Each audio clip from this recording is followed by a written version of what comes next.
Chapter 1897. Ji Jiuqian? Yin Luofeng's eyes flashed with joy. Was Ji Jiuqian really in the state of Tianqi? However, Yin Luofeng curled his lips when he thought of the girl's words. With Ji Jiuqian's personality, he would not be so easily controlled. Would Ji Jiuqian marry her just because her father wanted her to? You? Jinny's chest heaved up and down as she slapped Jinan's face. I'm his second prince's wife. Don't tarnish my reputation. No matter how strong Ji Jiuqian was, he could not be compared to the royal family of the state of Tianqi. Even if she thought that this man was unparalleled in beauty, she only wanted to marry the second prince. Now, Jinny could not stand to see a concubine's daughter tarnishing Ji Jiuqian's beauty. Jinan snorted. She said those words on purpose to anger Jinny. Ji Jiuqian was not her type. What she liked were youths that were as elegant as jade. Just as Jinny was about to slap him again, an arm suddenly grabbed her hand. The young man stood against the wind, looking incomparably handsome. His face was still young and inexperienced, and there was a cold glint in his dark eyes. It's you. Jinan's voice was filled with surprise as she looked at the young man beside her without blinking. If Yin Luofeng was not wrong, there was a flash of adoration in Jinan's eyes. It turned out that she liked people like Qi Su. Unfortunately, Qi Su already had Mu Xuexin. Get lost. Qi Su shouted coldly and pushed Jinny forcefully. His eyes were as cold as frost. Jinny's little face turned pale as she took a few steps back. She glared at Jinan. Jinan, other than pretending to be wrong to hook up with men, what else can you do? Jinan did not say anything in response to her mockery. She hid the adoration in her eyes well and only smiled happily. Get lost. Where do you want me to chase you away? Qi Su's arm tightened around Jinny as he said coldly. Jinny felt Qi Su's aura and gritted her teeth. I will let this little bitch go this time. Next time, I will teach her a lesson. Let's go. After saying that, Jane turned around and left with her followers. She did not look like a loser. Instead, she was as arrogant as a peacock. Miss Yin, after saving Jinan, Qi Su walked to Yin Luofeng's side on his own accord. He smiled and scratched his head. Back when I was traveling with my master, I had met her a few times. This time, when I saw her being bullied, I could not help but help her. Jinan saw that Qi Su did not speak to her, but walked towards the woman in white in front of her. A hint of hurt flashed across her eyes. Because Qi Su's back was facing her, she couldn't see her expression clearly, but Yin Luofeng could clearly see the emotions in her eyes. Wait for me. Yin Luofeng patted Qi Su's shoulder and walked towards Jinan. The Ji Jiuqian you mentioned just now, does he like men who wear red and are very seductive? Oh, that's right. There's a little cinnabar between his eyebrows. Jinan did not answer Yin Luofeng, but turned to look at Qi Su. Qi Su felt a little strange. Yin Luofeng was asking her, so why was she looking at her? Why are you looking at me? Qi Su could not help but ask. Honestly, his heart was already filled with Mu Xuexin. He could not feel the strange feelings of other women at all. Jinan lowered her eyes slightly. The person you're talking about is indeed young Master Ji. However, young Master Ji has been out recently and will only be back after a while. Why don't you come with me to the manor and wait? I'll tell my father that you're young Master Ji's sister. My father will definitely take you in. Chapter 1898. Qi Su's eyes brightened and his expression softened. He turned his head and asked, Miss Yin, are we going to the Jian family? Okay. Yin Luofeng thought for a while and nodded. Jinan was surprised that Qi Su was going to ask Yin Luofeng about such a small matter. Her eyes flickered, but she didn't say anything. After all, she and Qi Su had only met before. What right did she have to ask about his relationship with this woman? Miss Jinan, then I'll have to trouble you. Qi Su touched the back of his head and chuckled. In reality, the reason why he had saved her just now was because Jinan had once helped him with a small matter. He was a grateful person and couldn't remain indifferent to seeing Jinan being bullied. Sir Qi Su, don't call me Miss Jinan. Just call me an Jinan's eyes were full of smiles, and her eyes were bright when she looked at Qi Su. Qi Su's expression turned serious, and he said seriously, that won't do. There is a difference between men and women. How can I call you so intimately? That's disrespectful to you. From how Chi Su had always called Yin Luo Feng Miss Yin, it could be seen that this youth personality was sometimes more rigid, and he paid more attention to the difference between men and women. He hadn't even changed the way he called Yin Luo Feng. How could he be so intimate with Jianan, who he had never met before? Then I'll do as you say. Disappointment flashed in Jianan's eyes. She didn't understand why he had to be so rigid when it was just a form of address. Yin Luofeng's gaze swept over Jianan's face, and he saw the disappointment in her eyes. He curled his lips and said lightly, Chi Su, I'm tired. Chi Su executed Yin Luofeng's order faster than anything else. He immediately straightened his body, and his gaze fell on Jianan's face. Miss Jianan, are we going to the Jin family now? Even though he was asking her this question, Jianan believed that if she delayed any longer, Chi Su would definitely leave with this woman. This knowledge made her very uncomfortable. However, Chi Su's heart was on Yin Luofeng's words, and he didn't notice Jianan's fleeting dissatisfaction. Jianan took a deep breath, and a smile appeared on her face. Sir Chi Su, Miss Yin, please follow me. Then, she slowly turned and walked towards the street in front. Although Jianan was the daughter of a concubine in the Jin family, the head of the Jin family, Jin Bowen, had arranged for her to be with Ji Jiutian. Therefore, the servants were no longer as mean to her as they used to be. When Jianan ordered the servants to take Chi Su and Yin Luofeng away to rest, the servants immediately carried out her orders. Soon, this matter reached Jin Bowen's ears. Knowing that his daughter had brought a group of outsiders back, he looked very unhappy. Just when he was about to find Jianan, he found that the girl had already walked out of the study. You really don't know how expensive rice and fuel are until you manage the household. Jin Bowen's face turned cold.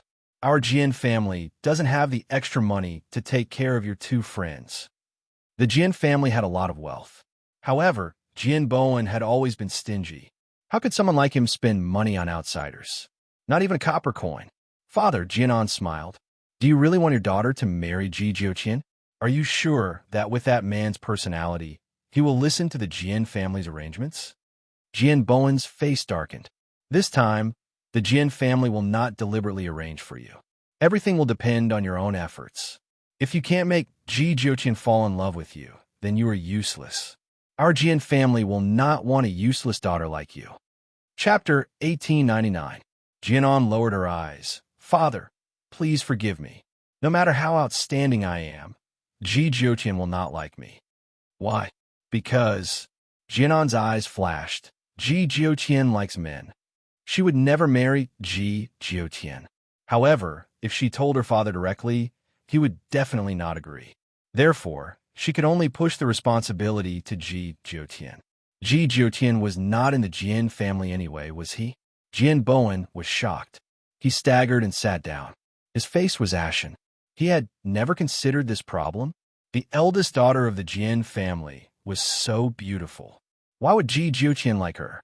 Even if he did not want to marry her, he would be willing to let her be his woman. However, he was dismissive of his eldest daughter. Apart from Ji Jiutian's sexual orientation, Jin Bowen could not think of any other reason. No man did not like beautiful women, and no man could resist the temptation of such beauty. Jianan. Jin Bowen clenched his teeth. How did you know about this? Jianan lied without blushing. Actually, I once wanted to be Ji Jiutian's wife. However, Ji Jiutian told me about this himself. I can only give up. Do you know that if you tell them about this, you will lose your status in the Jian family? Jin Bowen looked at Jianan coldly, his face expressionless, and you will only end up as a concubine of the aristocratic families in the state of Tianqi. No one will be willing to marry a concubine's daughter. Jianan smiled faintly. Father, do you know who the people I brought back are? Jin Bowen was stunned and looked at her in confusion. The young man called Chi Su is the young master of the Qi family in the Drifting Wind Country. Moreover, Chi Su's master, Yun Yueqing, is very powerful. He is no weaker than Ji Jiutian. Do you think he can do it? In this life, Her heart only belonged to Chi Su. She was willing to take the risk. You want me to propose marriage? Jian Bowen did not expect Jianan to know the young master of the top aristocratic family in the Drifting Wind country. If it was him, he could help the Jian family. No, Jianan shook her head. I have to fight for my feelings myself. Moreover, Chi Su is not someone who can be easily controlled. If he doesn't have me in his heart, he will never agree to the marriage with the Jian family. Jian Bowen, whose face was originally ashen, burst into laughter when he heard this. All right, if you can marry into the Chi family, then from now on, you will be the legitimate daughter of the Chi family. Jianan looked down again, and a bitter smile appeared at the corner of her mouth. Did he mean that if she couldn't marry into the Chi family, she would have no status in the Jian family? Even worse than a servant? However, Jian Bowen's eyes flickered. He continued to say, if you fail, the Jian family will no longer have a daughter like you. As for your mother, there will be no need for her to stay. Whoosh! Jianan's face was pale. She looked up in disbelief at Jian Bowen's cruel face. She couldn't believe that these were her own father's words. Although her mother was born in a humble family and couldn't bring any help to the Jian family, she had loved this man her entire life. Was he going to kill her mother just because she had failed? Jianan bit her lip, and her eyes were filled with pain. For the first time, she regretted making such a request to her father. You can leave now, Jian Bowen said coldly with a wave of his hand. Jianan turned and left. Chapter 1900. Her mind was in a daze. She didn't even know how she got into the room. What's wrong? In the room, a woman in a linen shirt saw Jianan walk into the room. She hurriedly put down her needlework and walked quickly to Jianan's side. She looked worried. Did your father say something to you again?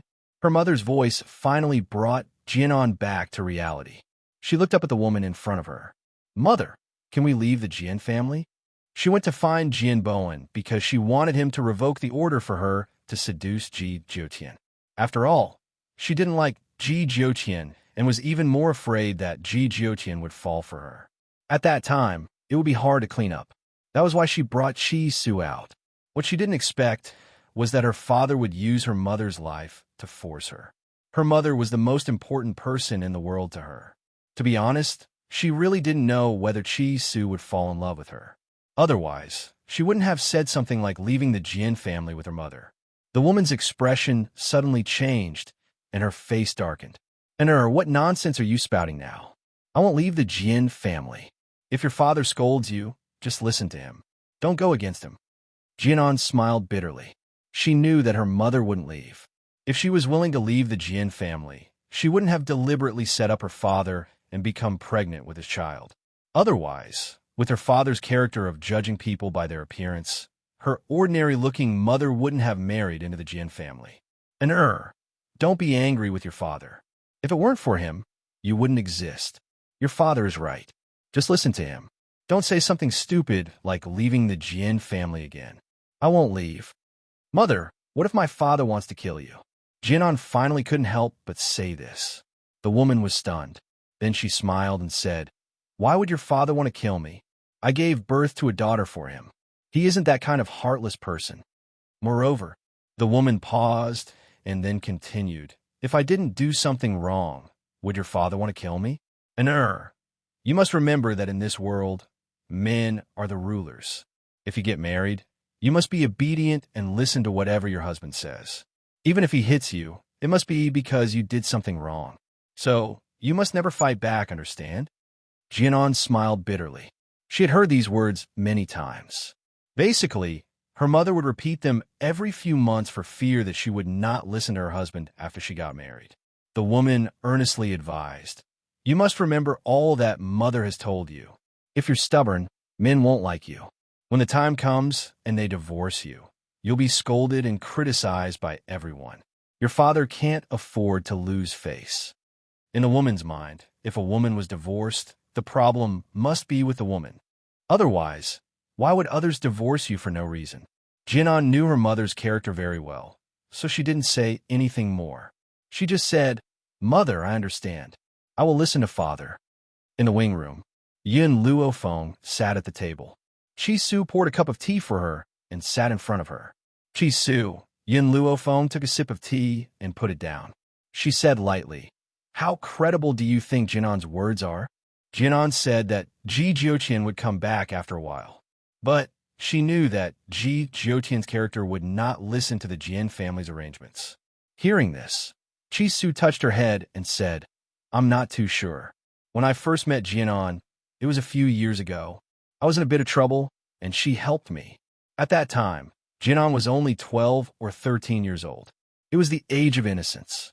But people change. Now I don't know her very well."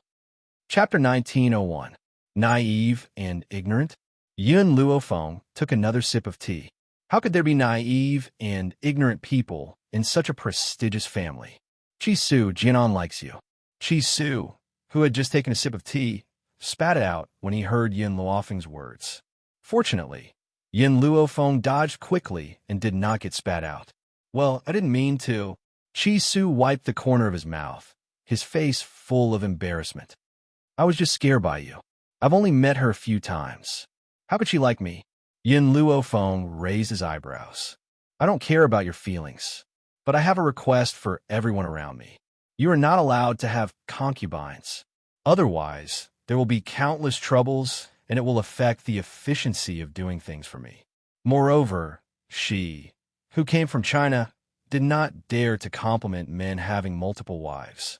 Fortunately, she had Yin Xiao. Yin Xiao would never trouble her with these things. If there was anyone who peeked at him, he would take care of it himself. He would not give anyone any chances. I know. Moreover, he had never thought about having concubines. Also, Yin Luofeng slowly stretched, his expression languid. "I'm here to find Ji Jiuqian. If I find out that she lied to me or caused me trouble, I will not let her go." Until now, she only saw that Jinan liked Chi Su. She did not find any other emotions. If Jinan wanted to do something, then she would not be polite. "Miss Yin, if you think that Jinan lied to us, then we can leave the Jian family." Chi Su frowned. If Jinan really liked him, then he would be the first to leave the Jian family. "No need. I think it will be easier for us to find Ji Jiuqian here." Yin Luofeng narrowed his eyes. A light flashed in his eyes. "Oh yes, Chi Su, tell your people to keep searching. If they find Yin Xiao, then let me know." "Okay." Chi Su nodded. "I've already sent most of the Qi family's people out. I'm sure they will find Yin Xiao soon." Hearing this, Yin Luofeng did not say anything else. His eyes were filled with contemplation. By the way, Chi Su seemed to remember something and said, "I owe the second prince a favor. I plan to visit him in the next few days." Yin Luofeng's eyes flashed. "Tell me about the second prince's situation." Chi Su was stunned. He raised his head and looked at Yin Luofeng. The second prince and the second princess consort were deeply in love. In the years when the second princess consort was alive, the second prince doted on her alone. He did not even step into the concubine's room. Unfortunately, the second princess consort passed away from illness a few years ago. Yin Luofeng did not speak and continued to listen to Chi Su. The second princess consort had a daughter. Before she passed away, she passed on her last words, hoping that her younger sister would be the second prince's second wife. As a member of the royal family of the kingdom of Tianqi, the emperor would definitely not allow the second prince to not remarry for the rest of his life. In order to prevent her daughter from being bullied, the second princess consort naturally hoped that her own sister could take over this position. It was better than the second prince marrying a stranger. The second prince would definitely follow the second princess consort's will. Who would have thought that not long after, the second princess consort's sister would also fall ill? Sisters falling ill one after another? Yin Luofeng stroked his chin. This was indeed thought-provoking. The emperor naturally did not allow it. Instead, he favored the second miss of the Jian family, Jianni. Yin Luofeng narrowed his eyes.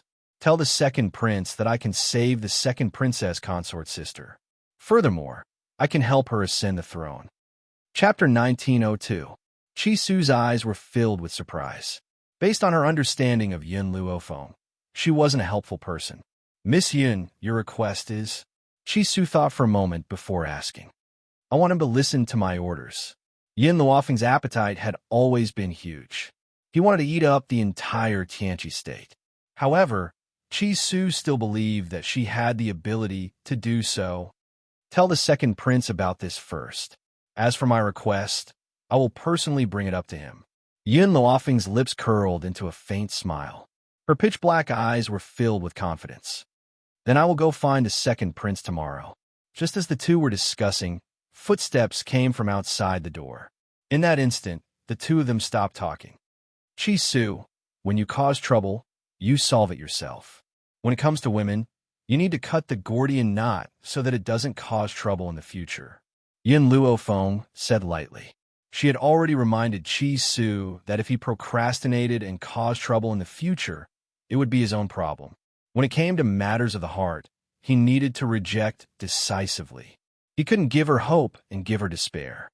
I understand. Qi Su sighed helplessly. He didn't think that Jianan would like him, but he trusted Yin Luofeng even more. Yin Luofeng's words would never be wrong. Just as they were talking, the door was pushed open. Jianan immediately saw Qi Su at the door and smiled. Young Master Jianan, I have some matters to discuss with you. Is it convenient to go somewhere else to talk? She glanced at Yin Luofeng in the room, clearly not wanting her no. No need. Just say it. Qi Su rejected her immediately. Yin Luofeng was an outsider. What did she not hear? Jianan was stunned, and her expression was a little conflicted. For a woman, there were some things that couldn't be said in front of others. Just as Jianan was frowning, Yin Luofeng's evil voice came from the room. Qi Su, go. I have already said what I need to say. You will know what to do. With Yin Luofeng's words, Qi Su didn't reject Jianan anymore. He nodded. Lead the way. Jianan's heart was filled with complicated feelings. She really didn't want to talk to Qi Su, but Qi Su listening to Yin Luofeng like this really made her unhappy. However, she was very smart and did not show any dissatisfaction. She still had a gentle smile on her face. Master Qi Su, this way please. In fact, Jianan really wanted to take Qi Su to her room to talk, but she also knew that if she did so, Qi Su would definitely be unwilling. This youth paid too much attention to the boundaries between men and women. But wasn't such a man even rarer? Behind the rockery, Jianan stopped in her tracks and turned her head to look at Qi Su, who was standing in front of her. After pondering for a while, she asked, Young Master Qi Su, what is your relationship with Miss Yin? Perhaps because of Yin Luofeng's previous words, Qi Su felt that Jianan's questioning was too deliberate, which made him very uncomfortable. Miss Yin is my friend. I came to the state of Tianqi this time to accompany her to find Ji Jiuqian. Friends?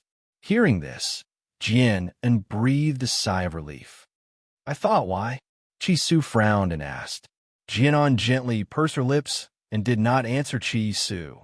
Her pair of eyes stared at Qi Su. Young Master Qi Su, actually from the first time I saw you a few years ago, I already liked you. In an instant, Qi Su's fingers stiffened. Perhaps because Yin Luofeng had warned him before, he did not appear too shocked. Chapter 1903. Seeing his calm expression, Jianan's eyes darkened slightly. Mr. Qi, will you marry me? Sorry, I don't want to. His words were very direct. So direct that Jianan's heart felt like it was being torn apart. The pain was very heart-wrenching. She knew that Qi Su would not like a concubine's daughter, but now that she heard the truth, she still felt very sad. I know that Mr. Qi Su does not like me, because I'm only a concubine's daughter. But I only ask you one thing. Can you pretend to marry me? After I leave the Jin family, I will set you free. Jianan's face was a little pale. She looked up at Qi Su, her eyes full of hope. The young man in front of her was already her only hope. No one could help her accept him. Jianan, I already have a fiancée. She is waiting for me in Drifting Wind Country. You want me to pretend to marry you? If my fiancé finds out, how can I explain it? Qi Su's expression had already turned cold. If it were not for the sake of Jianan's help, he would directly throw a sentence at her. How could I possibly hurt my fiancé's heart for a stranger like you? Jianan's expression was a little painful. It turned out that Qi Su already had a fiancé. Your fiancé? Is she very powerful? Only someone with a powerful background could match up with Chi Su. A concubine's daughter, like her, would never be able to marry him. Chi Su frowned. Jianan, what do you mean? Am I someone with that kind of power? Let me tell you, the woman I like, even if she's just a beggar, she is still the one I love. Do you know that more than a year ago, when my master went missing, I was treated harshly by the chief family. Everyone kept their distance from me, except for her, who stood by my side as always. In this life, I will not let her down. Jianan smiled with a pale face. I'm sorry, I said something wrong. How could the man she liked be such a snob? Otherwise, she would not have missed him for a few years. Young Master Chi Su, I have no choice but to look for you. Can you help me? I believe that your fiancée must be very kind. She will understand you. Jianan wanted to grab Chi Su's sleeve, but he shook her off. Chi Su's face was filled with impatience. My fiancée is indeed very kind, but a kind woman still has very high requirements when it comes to relationships. You said that we are only pretending to be married, but who can tolerate their man getting married to another woman, even if it's fake? Jianan's face grew paler. She had no other choice, so why wasn't he willing to help her? Even if it's fake, she did not really ask to marry him. If Chi Su did not help her, her mother would die. Young Master Chi Su, a few years ago, you and your master came to the kingdom of Tianqi and met with danger. You were surrounded and attacked, and your master was not by your side. At that time, you asked me to help you find your master and tell her about the danger you were in. Originally, Chi Su was still a little grateful to Jianan. Now that he heard her words, the only trace of gratitude in his heart disappeared. I'm very grateful to you for informing my master on my behalf. My master has also repaid you by giving you a few elixirs. Those elixirs are very valuable. Your mother was seriously injured at that time, and it was because of my master's elixirs that saved her life. Chi Su looked at Jianan. So, I've already repaid the kindness that I've shown you. And I've always been grateful for a drop of water. So when you were bullied by your sister, I helped you to chase her away. Chapter 1904. If you threaten me with kindness, we can only break off all ties. He had his bottom line. If someone helped him once, he would return the favor 10 times, provided that it did not cross his bottom line. Young Master Chi Su, seeing that Chi Su was about to turn and leave, Jianan knelt on the ground with a thump and her face was full of tears. My father knows that you are the young master of the Chi family, and he forced me to marry you. He said that if I don't marry you, he will kill my mother. She is my only mother and the most important person in my life. How can I not save her? Please help me. As long as we get married, my father will let my mother go. Are you going to leave her to die? She cried her heart out and her eyes were red. The thought of the price her mother would have to pay made her heart wrench.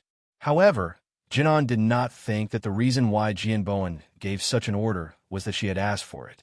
She would not have died if she had not asked for it. If she had not gone to Jianbowen and said those words, why would Jianbowen threaten her with her mother's life? At the end of the day, it was her own fault. Chi Su's back stiffened and a complicated look flashed across his eyes. He sighed deeply and said, I can't hurt my fiancée's heart for you. In my heart, she is more important than you. His words were harsh enough. After saying that, he slowly walked down the mountain. Jianan's body collapsed on the ground. Her eyes were filled with despair and pain as she watched Chi Su leave. Her face was pale. Chi Su, can you really be so heartless? You can disregard a person's life just to not let her be sad? I've already begged you. Why won't you help me? If you don't help me, that man will definitely kill my mother. She really did not understand how Chi Su could be so heartless. To him, saving the mother and daughter was as easy as lifting a finger. Moreover, it was just a fake marriage. Even if his fiancée would be sad, he could just explain it to her. Moreover, as a man, how could he not control his fiancée? It had to be said that Jianan was deeply affected by having a mother like that. In their world, men were the sky, and they had to look up to them. In her heart, she did not think that Chi Su's fiancé could raise any objections. Moreover, if a fake marriage could make her sad, what about Chi Su's concubines in the future? Mother had said that it was natural for a man to have 3 wives and 4 concubines. Obstructing a man from taking a concubine was disrespecting a man and being unfilial to his in-laws. Such a daughter-in-law was destined to be criticized by the world. Chisu did not know what Jinan was thinking. However, after hearing what Jinan had said just now, he had already decided to leave the Jian family. However, looking at the dark sky, he let out a long sigh. It's getting late. I'll talk to Miss Yun about leaving tomorrow. It's already so late. She must be resting by now. Furthermore, he believed that the Jian family wouldn't be able to stir up any trouble in one night. Thinking of this, he entered his room, closed the door, undressed, and went to bed to rest. However, Chisu did not fall asleep for long before he felt the door being pushed open, followed by an unfamiliar aura. He did not open his eyes. He wanted to know what this woman was going to do. He, who had studied medicine with Yun Yueqing since he was young, subconsciously closed his eyes, afraid that someone would plot against him. Chapter 1905. However, that person did not use any smoke or poison him. Instead, she walked to his bedside. Then there was a tearing sound and the sound of cloth being torn. Chisu finally couldn't help but open his eyes and look at the girl standing at the bedside. At this moment, the girl's face was as pale as ever. Her clothes were torn and her naked body appeared in front of him. Jinan, what do you want? Chisu sneered. Seduction? Unfortunately, it doesn't work on me. Your body is no different from bones to me. Mr. Chisu, I'm sorry. I had no choice. Jinan's face was full of misery. If you didn't refuse to help me, I wouldn't be forced to this extent. Chisu turned over from the bed and said coldly, I originally wanted to leave after tonight. Since you forced me to do this, then I'll leave now. Between you and I'll cut off all ties. Leave? Jinan smiled miserably. It's not up to you anymore. After saying this, she suddenly let out a shrill scream. This scream was very abrupt in the night, and it also broke the silence of the night. Chisu was not stupid. At first, he thought that Jinan wanted to seduce him. Now that he heard this scream, he understood her real purpose. This time, his face completely changed. Jinan, are you gambling with your reputation? Do you think that I will do as you wish? Even if you slander me, I will not marry you. He really didn't expect that Jinan would go this far, and he also regretted it in his heart. If he knew that Jinan would be like this, he shouldn't have come to the Jian family. I know that you won't be controlled by others, and you won't marry me because of this. But what if your fiancé knows about this? Do you think she will believe you? Jinan took 2 steps closer to Chisu. But if you help me and pretend to marry me, I will explain to your fiancé in the future. Jinan put away the feelings of love in her heart and pressed him aggressively. This is a deal. How about it? She didn't want to marry Chisu now. She just wanted to save her mother. Chisu smiled sarcastically. Do you think I'll believe you? I only know that I have to be swift and decisive. I won't give anyone a chance to pester me. Chisu, why are you so cruel? Jinan's eyes were full of pain. It's easy for you. You just need to deal with it casually, and you can save a person's life. Even if you don't consider the fact that I've helped you, you shouldn't be so heartless. I never thought that the man I've loved for so many years would leave me in the lurch. Chisu smiled coldly. Save someone who schemed against me? I'm not that kind. If that's the case, then don't blame me for being cruel. Jinan smiled bleakly and slowly closed her eyes. In her heart, she had already lost all hope for Chisu. If he was willing to help her now, she might explain to others that this was a misunderstanding. Now that he was heartless, don't blame me for being heartless. Suddenly, Jian opened her eyes. Her gaze was filled with determination. At this moment, a series of footsteps came from outside the door. Then, a group of people broke the door and quickly surrounded the entire room. The first to enter were Jian Bowen and Jianni. After the 2 of them saw the scene in the room, the former frowned and the latter's face was full of contempt. Chapter 1906. Miss Yun. At the same time, Chisu saw the woman in white standing by the door. His lips moved and his eyes were filled with helplessness. His expression seemed to be saying that he didn't know this would happen either. Yun Luofeng crossed her arms in front of her chest and leaned lazily against the doorsill. Her devilish eyes slanted upwards and her lips curled into a smile. Based on her understanding of Chi Su, he would never make such a mistake. So, there was only one reason. Yin Luofeng narrowed her eyes and the smile in her eyes deepened, but it was filled with endless coldness. But she didn't intend to help Chi Su solve this problem. If Chi Su couldn't even solve such a small problem, how could she believe in his abilities? It's getting late. You should solve it quickly. She stretched lazily and said calmly. What she meant was that he should solve the problem quickly so that he wouldn't disturb her rest. Oomph. Jian Bowen snorted and his face darkened. What's going on?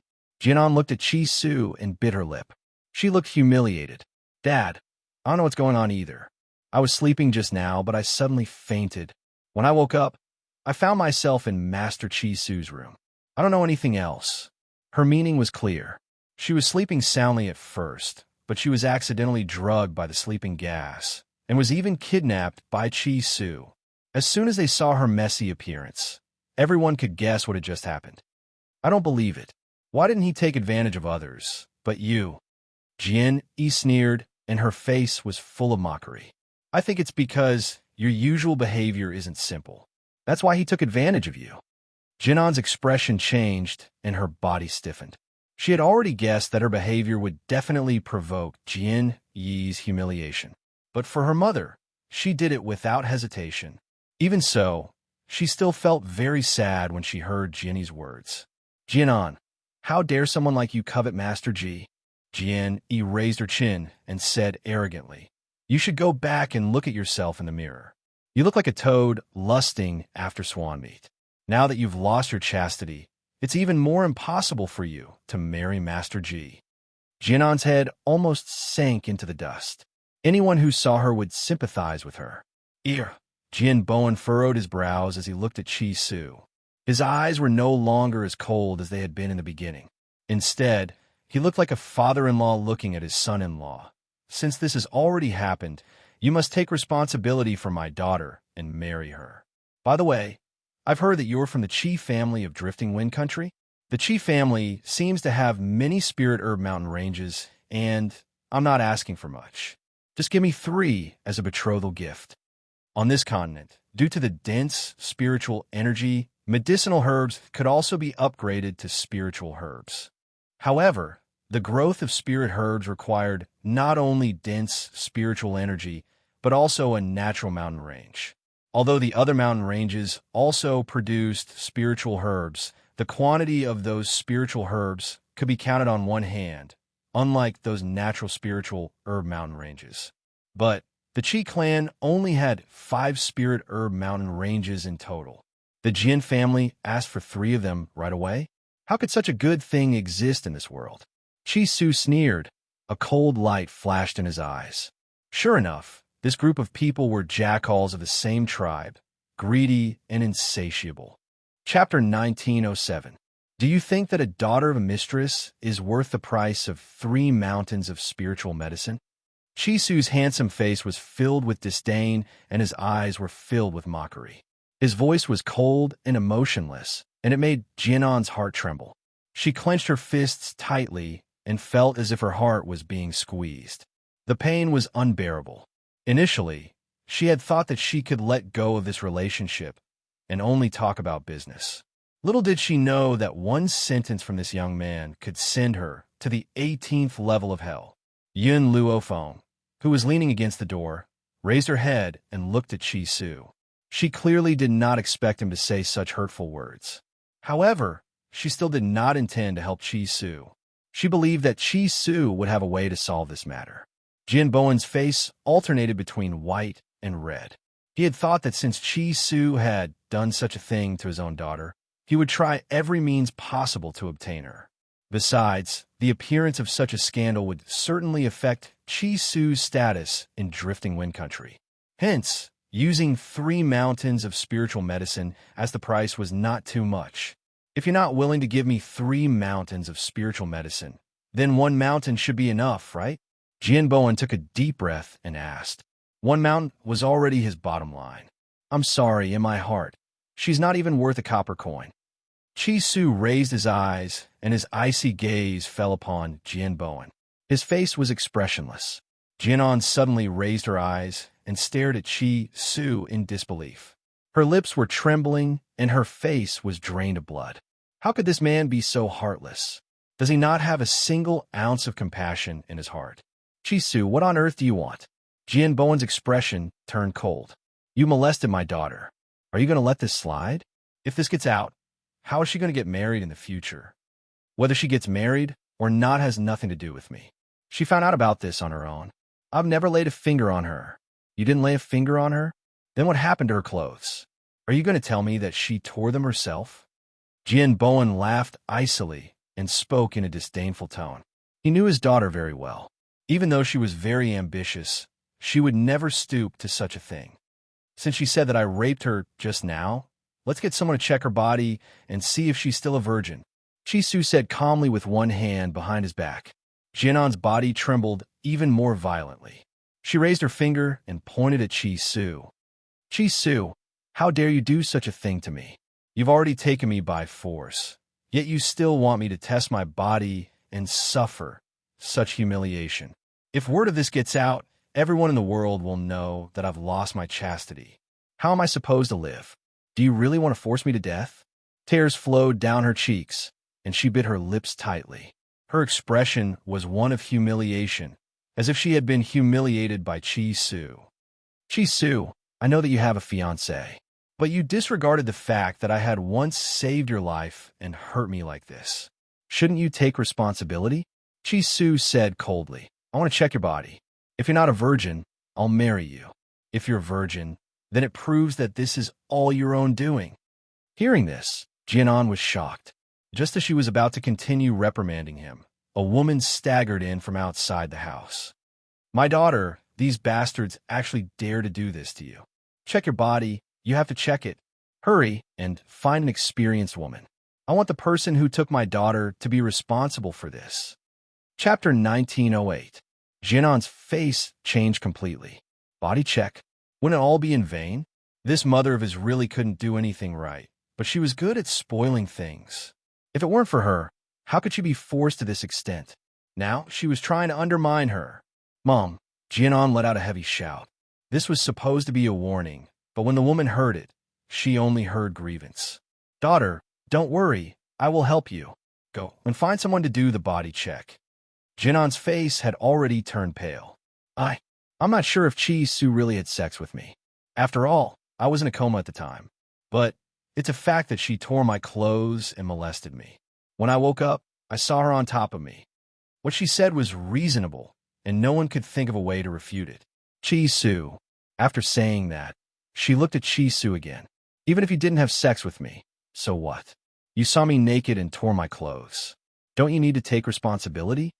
Jian Bowen also felt that Jianan's words were very reasonable.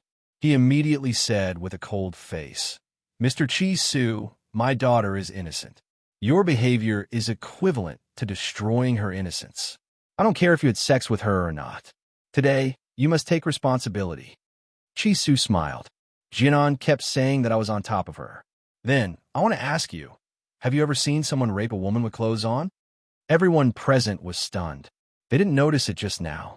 Yes, Chi Su was clearly wearing clothes.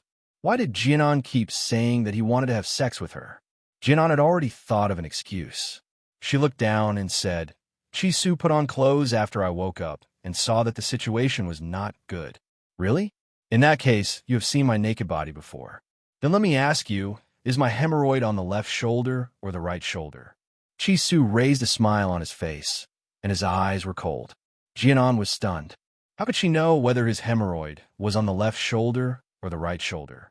However, she understood that since Chi Su asked this question, it was impossible for her not to answer it. Moreover, there were only two answers. Even if it was a guess, there was a 50% chance. After thinking for a while, Jianan answered, left shoulder. Chi Su smiled. After seeing his smile, Jian and Xian panicked. No, I remembered wrong. It's the right shoulder. Congratulations, whoosh. Chi Su took off his clothes, revealing his smooth and delicate shoulders. You hit the wrong person. There is no mole on my shoulder. Jianan's body went limp, and she almost fell to the ground. She leaned on the woman's body to stabilize herself. Chi Su actually tricked her? How could he be so heartless?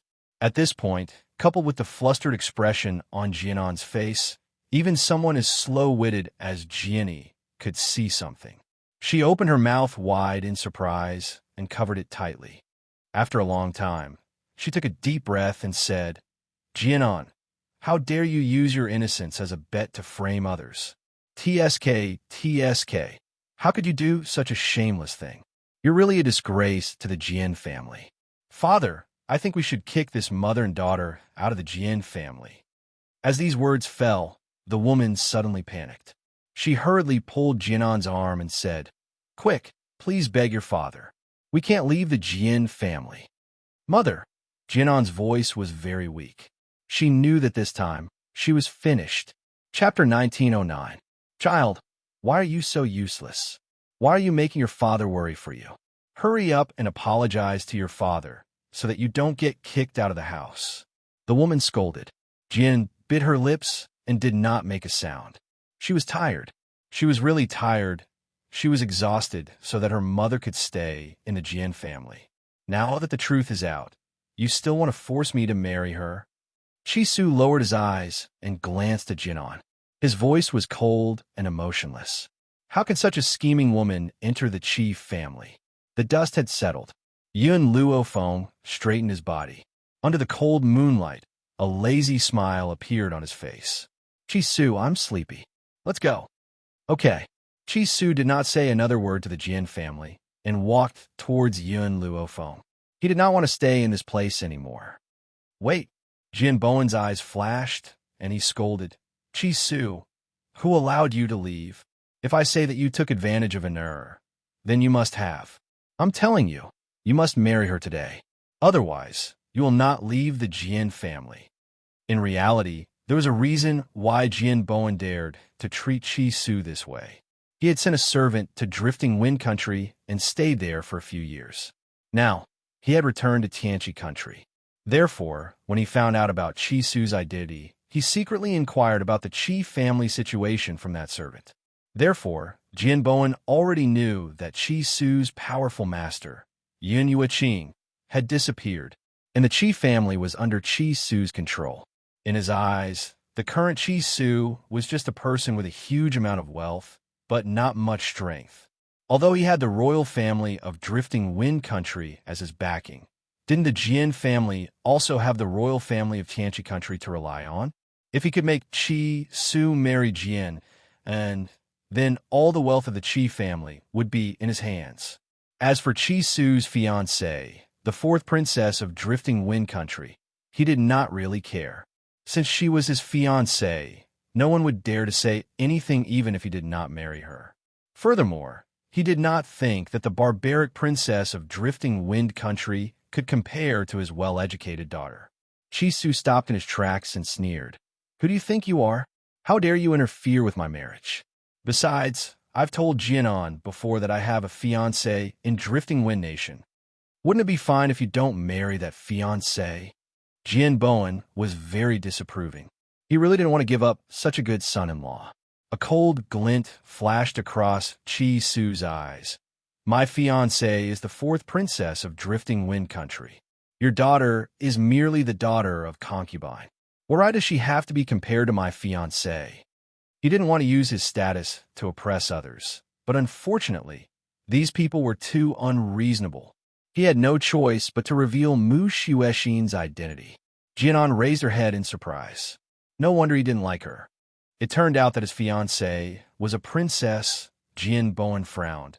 "My daughter is willing to share a husband with the fourth princess. When the time comes, you can give my daughter the title of Madam Ping." Of course, the spiritual Her Mountain Range was indispensable as well, at least two. "Otherwise, I'll ruin your reputation. She's willing to marry, but I'm not." Chi Su had already walked to Yun Luofeng's side. He looked at the woman in front of him with an apologetic expression. "I'm sorry, Miss Yun. I've disturbed your rest."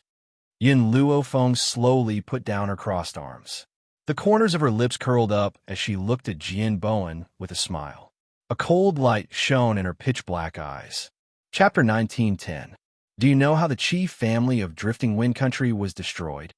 Yun Luofeng curled the corners of his lips and asked in a nonchalant manner. Jian Bowen was stunned. Suddenly, he remembered what the servant had told him. Coincidentally, that servant was near the chief family of Drifting Wind Country. Even more coincidentally, he was fortunate enough to witness the destruction of the chief family. It was said that a woman who was as powerful as an enlightened master had appeared and assisted Chi Su in reclaiming the chief family's position. That woman's medical skills were superb. She had even cured the terminally ill emperor of Drifting Wind Country. Could it be that this woman was the one in front of him? Jian Bowen's expression changed. If she had the power of an enlightened master, then he would not be able to do anything to Chi Su today. Chi Su, let's go. Yun Luofeng looked at Jian Bowen's pale face and knew that his words had frightened him. He did not stay any longer and slowly walked out of the Jian residence. Chi Su. Jianan paled when she saw that Chi Su was about to walk out. She quickly got up and chased after him. Her eyes were filled with despair. Can you really bear to leave me behind? Don't tell me. You've forgotten how I helped you back then? Even if you don't want to marry me, I'm willing to be your concubine. In reality, Jianan had never wanted to be a concubine back then. She was even more unwilling to follow in her mother's footsteps. But now, the man she had fallen in love with was Chi Su. She was willing to give up her dignity and become his concubine. More importantly, only Chi Su could take her away from the Jian residence. Chi Su paused in his steps and turned to look at Jianan. His handsome face was shrouded in coldness. Do you want to leave with me so badly? She did not know why, but when she saw the look in Chi Su's eyes, Jianan felt flustered. Go. It will definitely leave with you. The woman quickly walked up to Jianan and said, even if you become a concubine of the Qi family, you will not be burying your identity. You should leave with him. Your father also wants you to marry him. Chi Su had only asked, but the woman thought that Chi Su was asking if Jianan was willing to leave with him. She seemed to have forgotten how Jianan had schemed against Chi Su and how Chi Su had treated her. If that's the case, Chi Su smiled coldly. One of my subordinates has yet to marry, so I'll give her to my subordinate. Don't blame him for being heartless. All of this could only be blamed on Jianan for scheming against him in every possible way. He would never be soft-hearted towards such a woman. Jianan was stunned. Perhaps she did not expect that these words were said by the man she loved. How was he going to give her away like a commodity? Jian Bowen's expression also changed greatly. He glanced at Yin Luofeng as if thinking about something. After a long time, he gritted his teeth and said, go with him. Dad! Jianan screamed, her face full of disbelief. Listen to me and go with him. Chi Su had personally acted as a matchmaker for that subordinate, so he must have been highly regarded. At that time, he would instigate this subordinate to work for the Jian family. The woman comforted, your father's words will not be wrong. Even though you're only marrying a subordinate, you're still a legal wife. Moreover, the Qi family is a big family in Drifting Wind Country. They will not mistreat you. What broke Jianan's heart even more was the woman's words. Her eyes were red, and she staggered a few steps backwards. Chapter 19:11. Mother, I've been living for you all my life. You said that women must listen to men, so you did everything according to father. I also did as you wished and became an obedient daughter. Even when father asked me to seduce Chi Su, I did it because he said that if I didn't marry Chi Su, he would take your life. For you, I risked my reputation and broke off relations with Chi Su to do such a thing. But in the end, father wants me to be given to a servant, and you still want me to listen? Jianan was heartbroken. Her entire life was a tragedy. The woman paused, and a hint of guilt flashed across her eyes. Be obedient. Your father won't harm you. Jianan sneered and closed her eyes gently. After a long time, she opened them and turned to look at Chi Su. Okay, Chi Su, I'll go with you. Miss Yin. Chi Su smiled and looked at Yin Luofeng. It seems that our trip to the kingdom of Tianqi this time was not in vain. At least our Qi family's uncle Sweeper has a wife. In the future, he will sweep the floors of our Qi family even more diligently. Jianan, who was already filled with despair, immediately widened her eyes and trembled when she heard this. The person Chi-Su wanted to give her to was just a sweeper. Jianan has some strength. Yun Luofeng stroked his chin. So, you should first cripple her strength to prevent her from bullying the old man. That's true. The uncle sweeper is almost 100 years old. How could he withstand Jianan's torment? So, you should indeed cripple her strength. Chi-Su nodded in agreement. Jianan's face turned pale. With a boom, her mind went blank as if it had been struck by thunder. Chi-Su, don't you think you've gone too far? Jian Bowen's face was ashen and the veins on his forehead bulged. He clenched his fists tightly and suppressed the anger in his heart. Chi-Su's expression did not change in the face of Jian Bowen's anger, as if he did not see it. Yun Luofeng stretched lazily. Chi-Su, I'm tired. Then let's go now. Chi-Su's voice was filled with respect. Then, he grabbed Jianan's lapel and dragged her out of the door like a mop. Stop. Jian Bowen was just about to get angry when he saw the woman in white slowly stop under the moonlight. Her back was facing the crowd, and her arrogant voice gradually sounded in the cold night. If anyone dares to take a step forward, I'll break their legs. This sentence caused Jian Bowen's feet to stop. He subconsciously stopped and watched as Yun Luofeng left. However, his heart was filled with regret. He had really suffered a double loss. If he had not wanted to marry Jianan to Chi-Su, maybe he could have found someone to exchange his daughter for a fortune. Patriarch, are you all right? The woman stood weakly at the side. She wasn't too sad about her daughter's departure. In her heart, the most important thing was her man. As long as Jian Bowen was safe and sound, she would be satisfied. Look at what kind of good daughter you've raised. Jian Bowen slapped the woman's face and left with a flick of his sleeve. The woman stood behind him. Her eyes were full of guilt. It was all her fault for not teaching her daughter well. That was why the patriarch was so angry. The second prince's residence. The girl leaned on the soft couch with a pale face. Her expression was painful and her eyes were tightly shut. Chapter 19:12. Second brother Chi sat next to her, his eyes filled with remorse. I didn't take good care of you. If your sister were to find out, she would blame me. Hearing this, Yu Xianxian slowly opened her tired eyes and a weak smile appeared on her pale face. Brother-in-law, it's not your fault. If it wasn't for my sister's last words, I would have been given to the third prince as a concubine by my father. But your illness, compared to my illness, I'm more afraid of being the third prince's concubine. Brother-in-law, did you know that the third prince is very cruel? I even heard that he tortured one of his concubines to death. As she spoke, the young girl began to sob. How could those people be so cruel? They actually wanted to give me to the third prince. In reality, her sister, who used to be the second prince's concubine, had also been given to the second prince by those so-called relatives. Fortunately, the second prince had fallen in love with her sister at first sight and had gone against everyone's wishes to marry her. He treated her like a treasure. When her sister was still alive, the Lin family had treated her very well. Unfortunately, once her sister had passed away, they wanted to give her away. So, her sister had left those last words because she was worried about her young daughter and wanted to find an excuse to get her out. Her sister also believed that the second prince would protect her for the rest of her life for her sake. Rest well. I won't let you go into the world. You can stay in my residence for the next few days. Yu Xianxian wanted to say something, but the man sitting by the bed had already stood up. His exhausted, handsome face was now filled with determination. She was very touched to see the second prince like this. At the same time, she understood that the second prince had only treated her this way because of her sister's last words, but he didn't know that she had fallen in love with him. However, the second prince only had her sister in his heart. She didn't want to marry someone who loved her. So, she had agreed to be Princess Chi-Yu's mother in name.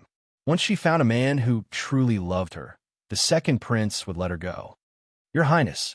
Just then, a guard walked in and said respectfully, someone who calls himself Chi-Su is here to see you. Chi-Su. Second brother Chi was stunned for a moment before he ordered, let him in. Yes, Your Highness. The guard retreated. Ahem. Yu Xianxian coughed and sat up on the bed with difficulty.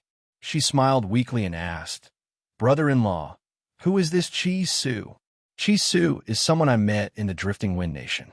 The spirit-gathering elixir and the puppets I have were all obtained from him. I see. If that's the case, then Chi Su is really powerful. Of course, second brother Chi laughed. If it wasn't for the fact that Chi Su already has a fiancé, I really wanted to be your matchmaker. What a pity. Yu Xianxian smiled and didn't say anything. In this lifetime, after seeing a man like her brother-in-law, it was really hard for her to fall in love with anyone else. Even if her brother-in-law could never forget her sister, she was willing to stay by his side as his sister. That was enough. At this moment, under the guidance of the guards, a man and a woman walked towards them. The youth was incomparably handsome, and his every movement was filled with nobility. As for the woman next to him, the moment Yu Xianxian saw her, her eyes flashed with amazement. No one would not be tempted by such a beautiful woman. Chapter 19:13. But she didn't know why, but this woman's face gave her a sense of familiarity. She seemed to have seen her somewhere before. Yu Xianxian frowned and fell into deep thought. "Greetings, Your Highness." Chi Su cupped his fists and said loudly. Yin Luofeng stood with her hands behind her back. Her hair flowed like a waterfall in the wind. Her dark eyes were deep, and her figure was proud and aloof. "Young Master Chi, you've come from afar, but I'm not in the mood to welcome you. Please don't blame me." Second brother Chi smiled. When he lowered his head, he saw Yu Xianxian's thoughtful face. What are you thinking about?" Yu Xianxian tilted her head. "I think this sister looks familiar. I think I've seen her somewhere before." Her unintentional words made Yun Luofeng's eyes narrow. His deep gaze landed on Yu Xianxian's face. Familiar? Could it be Yin Yueqing? Chi Su thought of this too and immediately became excited. "Miss, have you seen my master before?" Second brother Chi knew Chi Su a little and had heard of Yin Yueqing's name. When he heard this, he looked at Yu Xianxian in shock. "Ah, I remember now." Yu Xianxian called out excitedly. "It's Benefactor. She looks very much like Benefactor." "Benefactor? Do you know what your benefactor's name is?" Chi Su's breathing quickened as he asked nervously. "A year ago, when my sister was still alive, my sister and I were being chased. It was our benefactor who descended from the sky and saved us. She said that she was friends with my mother, so she saved us. Half a year ago, I also saw her at my sister's funeral. She only took a quick glance at us and left. Their mother passed away early. They didn't know that their mother had such a friend. However, they didn't suspect their benefactor at all." "You and your sister were being hunted?" Second brother Chi's breathing quickened. He instinctively grabbed Yu Xianxian's hand and asked, "Brother-in-law, you're hurting me." Yu Xianxian frowned. A helpless expression appeared on her weak face. "My sister didn't let me say it." Chi Lauer's face flashed with embarrassment. He let go of his hand and said, "Sorry, I didn't mean to." At this moment, Chi Su was overwhelmed with emotions. He could not help but cry. "Master, it's Master. She's still alive. I knew it. Master must be alive. But why is Master still alive but not coming to see me?" Chi Su really could not understand this problem, so he simply stopped thinking about it. Nothing was more important than the fact that his master was still alive. Yin Luofeng's eyes flashed. If Yin Yueqing was still alive, would she be Bai Ling? According to what Chi Su had said, Yin Yueqing had lost her memory. If she was really Bai Ling and had recalled everything, she would be in agony when she found out that Yun Yang was dead. After all, to her, if Yin Xiao was no longer around, then her life would become meaningless. Big sister, who are you to benefactor? Yu Xianxian looked at Yin Luofeng, her big bright eyes shining with naivety. Although her complexion was very weak, it could not conceal her once lively aura. Yin Luofeng thought for a moment. She could be my mother. Really? Yu Xianxian's eyes brightened, and she smiled. Big sister, if you meet benefactor in the future, thank him on my behalf. I'm afraid I won't be able to speak to him personally. Xianxian, don't say such silly things. You'll be fine.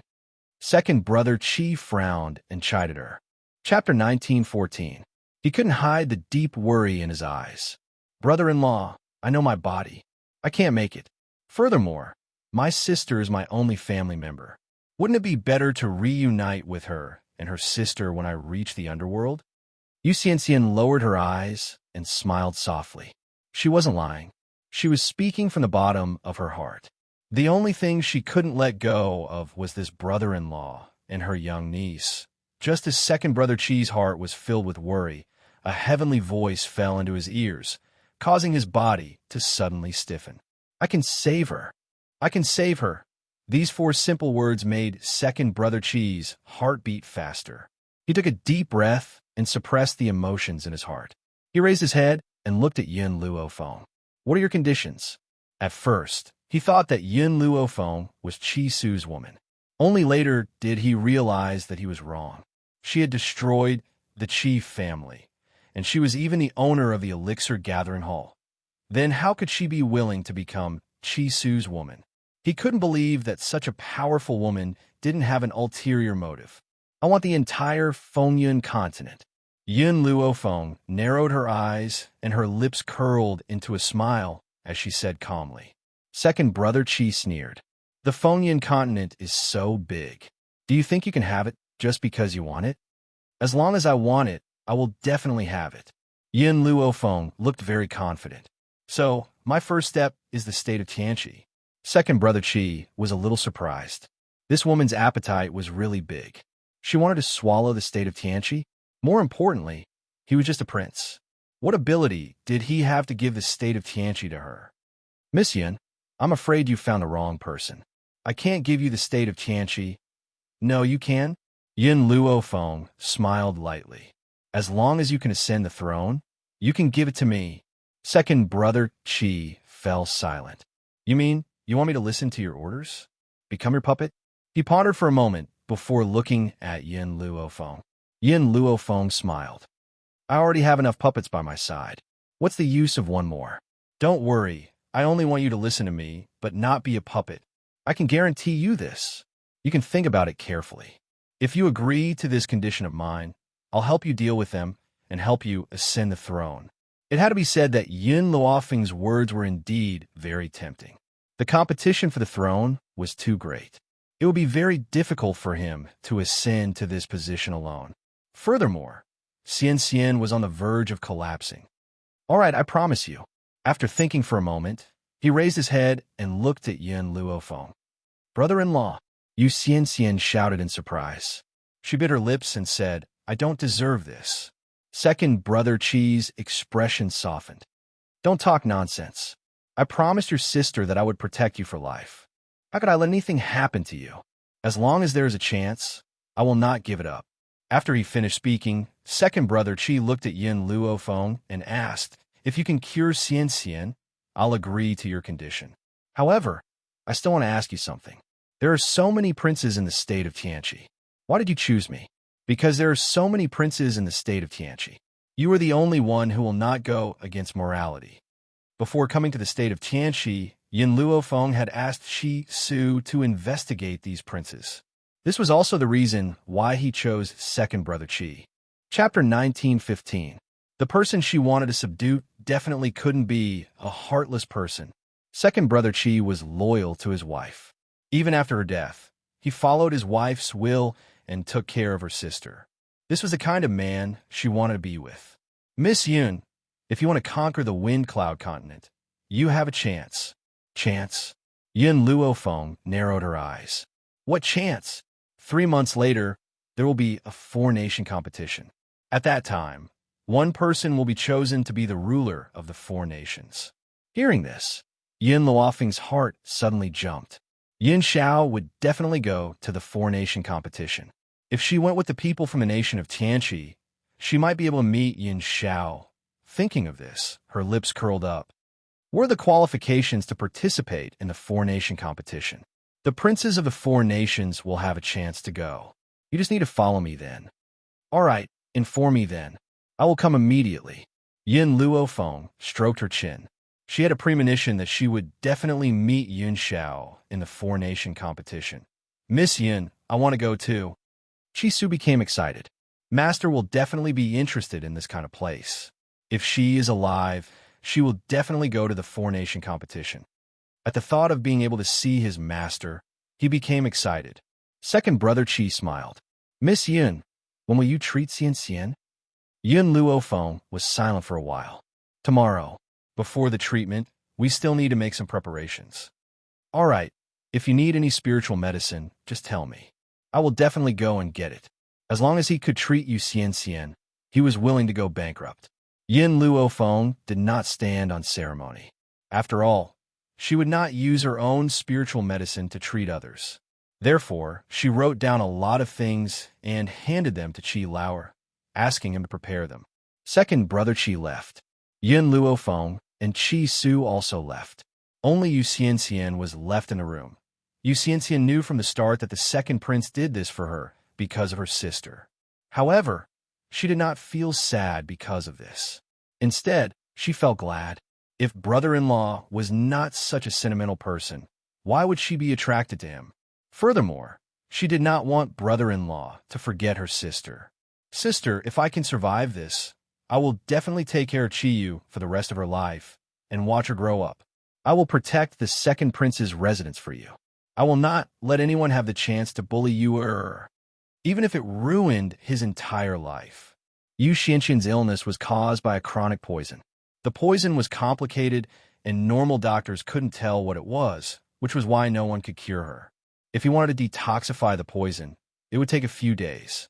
When the second prince heard that Yu Xianxian was poisoned, he was furious and ordered his men to investigate the matter. However, she didn't tell Yu Xianxian about it. She did it behind her back. Fortunately, with Yin Luofeng's treatment, Yu Xianxian's poison was under control, and her body was no longer as weak as before.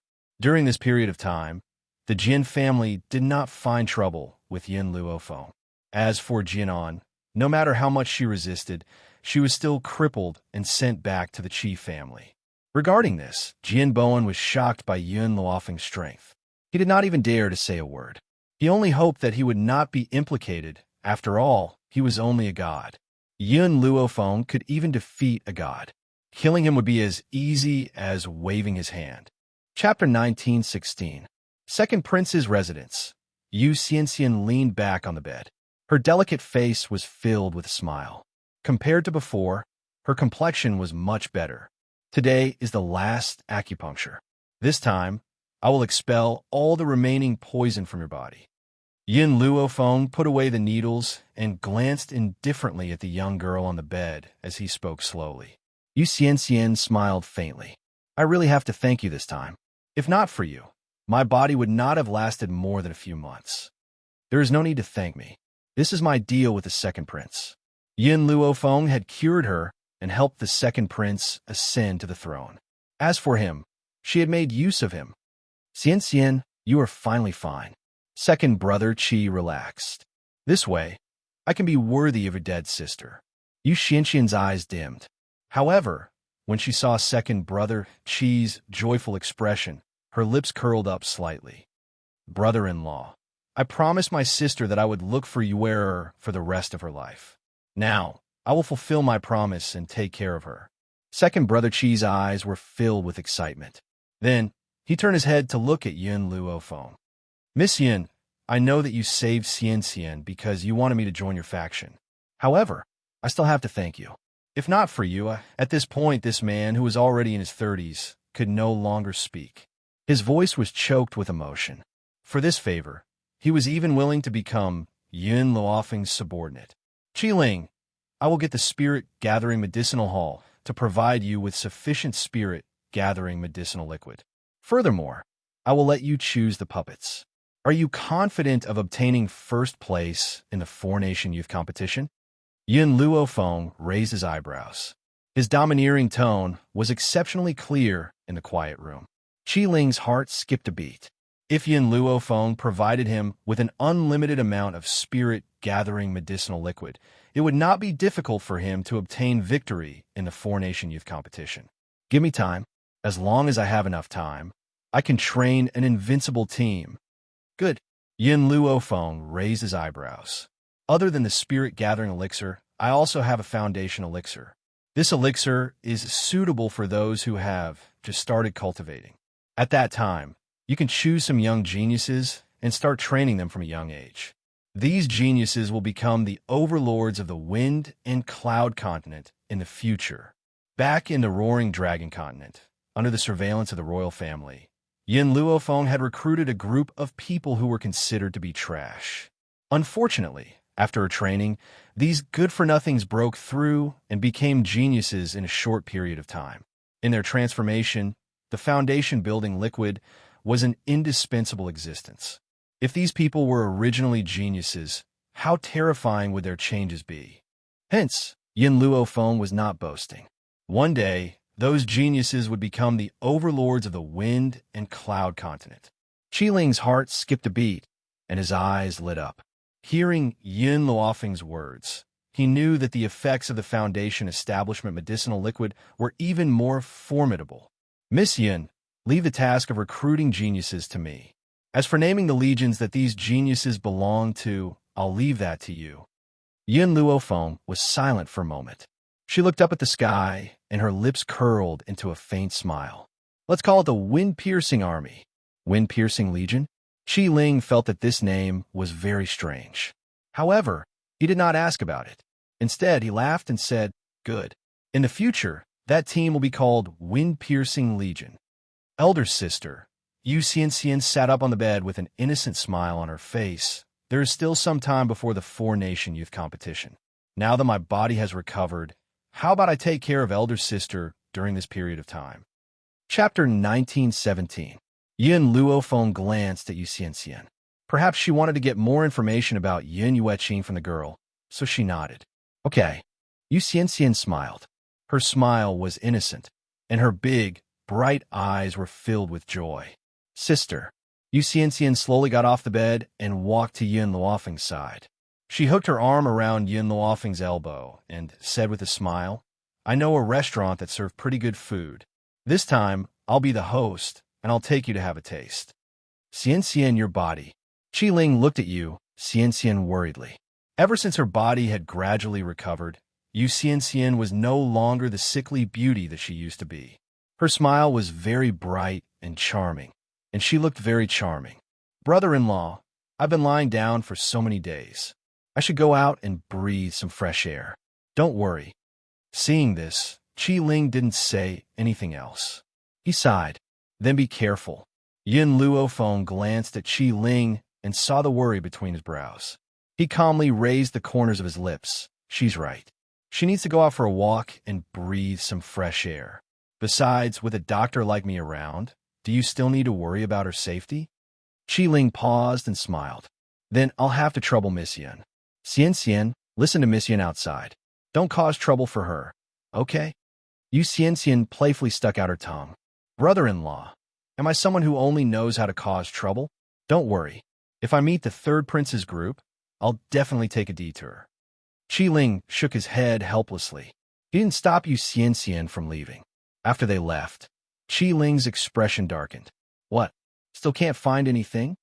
In the silent room, a black figure slowly descended and said respectfully, Your Highness, this subordinate has already searched the entire backyard of the prince's residence. I haven't found anyone who committed the crime. Could it be that the people who murdered my wife and sister aren't the women in the backyard? The second prince narrowed his eyes. Then expand the scope for this prince. Search the entire country of Tianqi. If I find out who is so daring, I won't let him off. Bang! Qiling's fist landed heavily on the wall. His face was ugly, and his eyes were filled with anger. Who dared to poison his people in the prince's mansion? If he found out who did it, he would definitely not let them off lightly. On the bustling street, outside a splendid restaurant, a crowd was chattering and chattering. That group of people surrounded a young man dressed in rags. The young man's back was facing Yin Luofeng, so Yin Luofeng could not see his face clearly. However, his slender figure seemed extremely frail as he stood amidst the violent storm. Stinky beggar, what gall you have to actually dare come to our heaven prayer tower to steal things. Break this stinking beggar's legs and make him beg for death. Who doesn't know that this heavenly prayer tower is the property of the third prince? How dare they steal from the third prince's territory? Are they seeking death? When Yin Luofeng heard these people's words, she was not affected in the slightest. After all, there were many pitiful people in this world, and not everyone was worthy of her help. But, just as Yin Luofeng walked past, she seemed to subconsciously glance at the young man. In that instant, her brows sank and her pupils constricted. Chapter 1918. Even though the youth was dressed in rags, his face was clean and clear. His tightly clenched fists trembled slightly, as if he was enduring extreme pain. Perhaps noticing the surprised gaze from his side, the youth also turned to look over when he saw the picturesque woman in white. The youth's eyes contained countless emotions: grief, indignation, and a very heavy resentment. Yin Luofeng never thought that she would meet Mo Qiansheng at this kind of time and place. She also never thought that the once insufferably arrogant youth would also be reduced to such a state. However, Yin Luofeng suddenly thought of Yun Zhao's words. If Mo Qiansheng's life was in danger, the seal he placed on himself would be broken. At that time, this fellow would definitely return to cause trouble for them.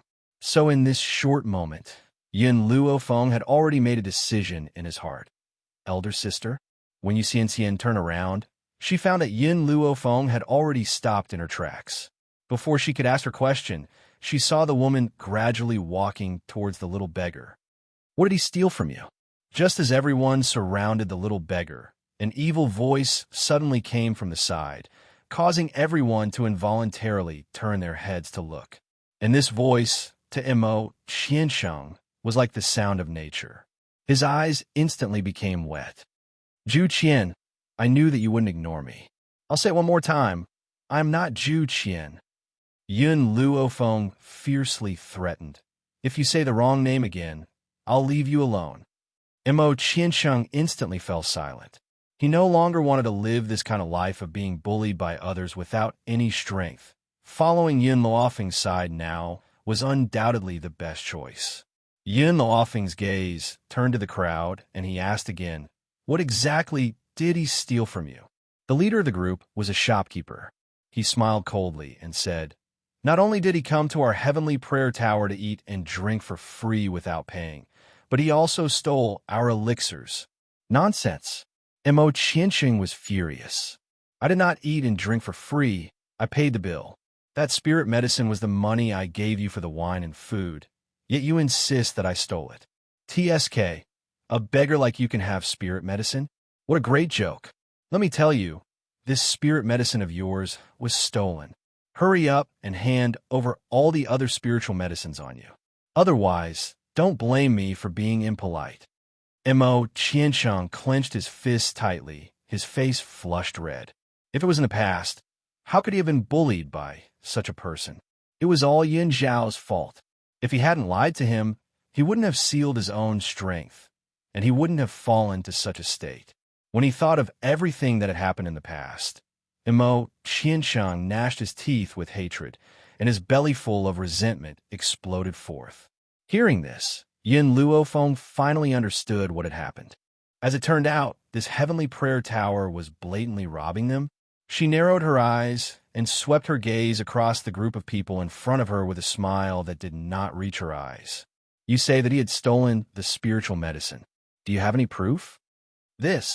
The owner of the restaurant was obviously stunned for a moment, then said in a domineering manner, as a beggar, if he didn't steal it, then where did he get these elixirs from?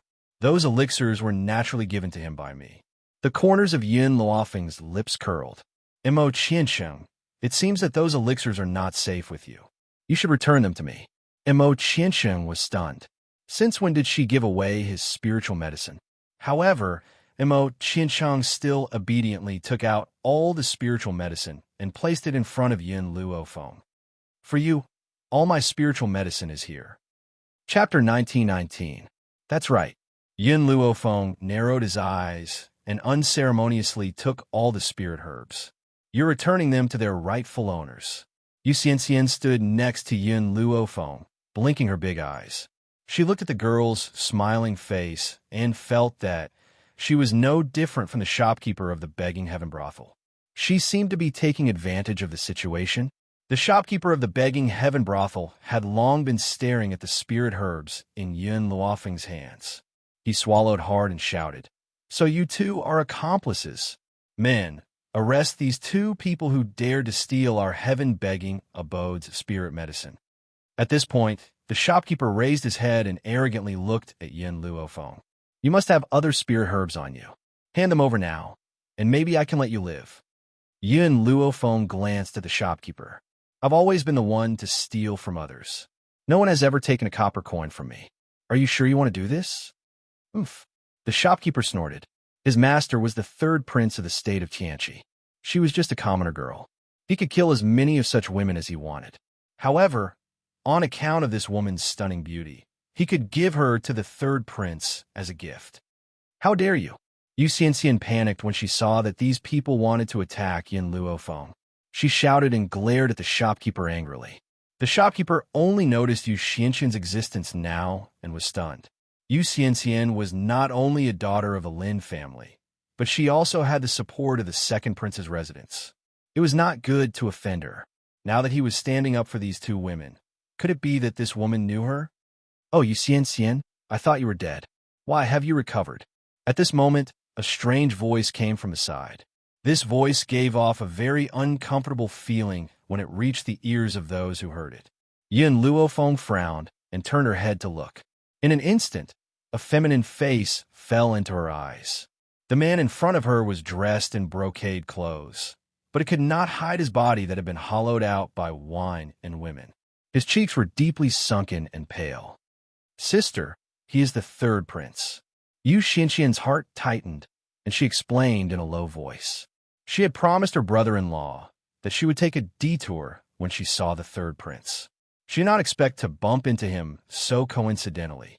Although the Heaven Prayer restaurant was owned by the third prince was often reluctant to leave the street of fireworks and rarely visited the restaurant. "Yu Xianxian, you dare to come out instead of hiding at my second brother's place?" The third prince waved his folding fan, pretending to be elegant, and smiled sinisterly. "It's the order of our parents. Your father has already sent you to me as a concubine, but you're staying in the second prince's mansion without any reason. Do you really think that I'm easy to talk to?" Yu Xianxian's heart tightened, and her palms started to sweat. Her face was pale, and there was fear in her eyes. Yun Luofeng looked at the third prince, and the words that Qi Su had told her surfaced in her mind. In the kingdom of Tianqi, although the civil and military officials supported the second prince as the crown prince, the emperor was biased and wanted to support the third prince. Unfortunately, the third prince was useless, so all these years the two princes did not have a title, nor did they have a crown prince. Moreover, even concubine Qinsun was done by the third prince. Chapter 1920. Because if he could seize the opportunity to take over the drifting wind country, the officials would have nothing to say, and he would naturally become the crown prince. Unfortunately, concubine Qin was unable to accomplish anything, and he became even more wary of Mu Jintian's love for Mu Xuexin. He had lost this battle miserably. Of course, how could a person who was obsessed with women like the third prince come up with a real solution? The only thing he could use was his usefulness as a man. Just as Yun Luofeng was thinking about Qi Su's words, the third prince's gaze landed on her face. In that instant, his eyes were filled with amazement, and his heart seemed to be shaken. The woman in front of him was dressed in snow-white clothes and was as beautiful as a painting. Even the third prince, who had seen countless women, had never seen such a stunning beauty. If he could have such a beauty, he would even be willing to spend a night with her. "Yu Xianxian, it's fine if you don't want to be my concubine. Why don't you give your friend to me?" The third prince lifted his chin slightly and said arrogantly. Yu Xianxian was so angry that her face turned red. "Dream on.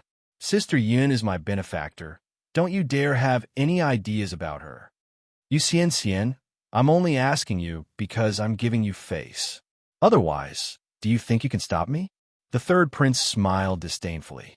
He didn't look at Yu Xianxian anymore. He raised his hand and was about to touch Yun Luofeng's face. "Beauty, seeing that you're so beautiful, I'll overlook your mistake as long as you're willing to serve me well." Mo Qiansheng had been standing beside Yin Luofeng the entire time. When he saw the third prince's hand, his eyes flashed with anger. He suddenly sneered, his eyes full of mockery. This fellow even dared to touch her? Did he really not know how to spell the word death? The third prince didn't care. He could have as many women as he wanted in the country of Tianqi. How many women could resist the imperial power?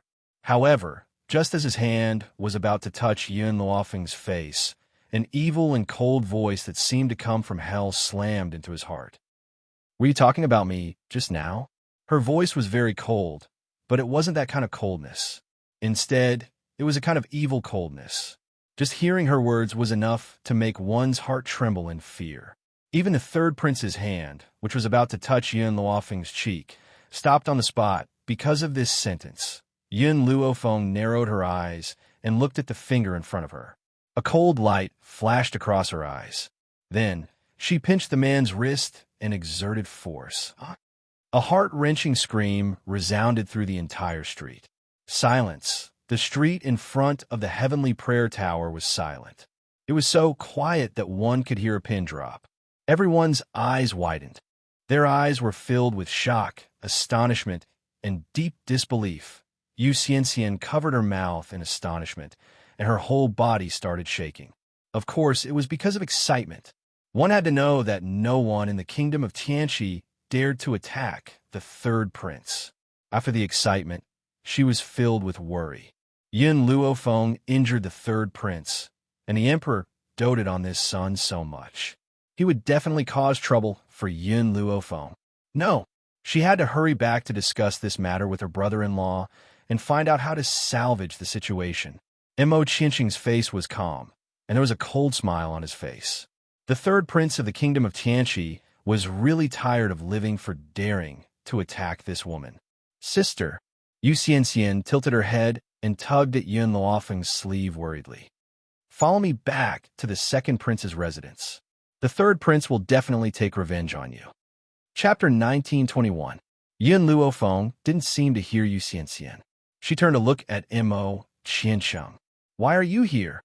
Mo Qiansheng's face was full of resentment. It's that bastard Ji Jiutian's fault. I listened to you guys and went to find Ji Jiutian.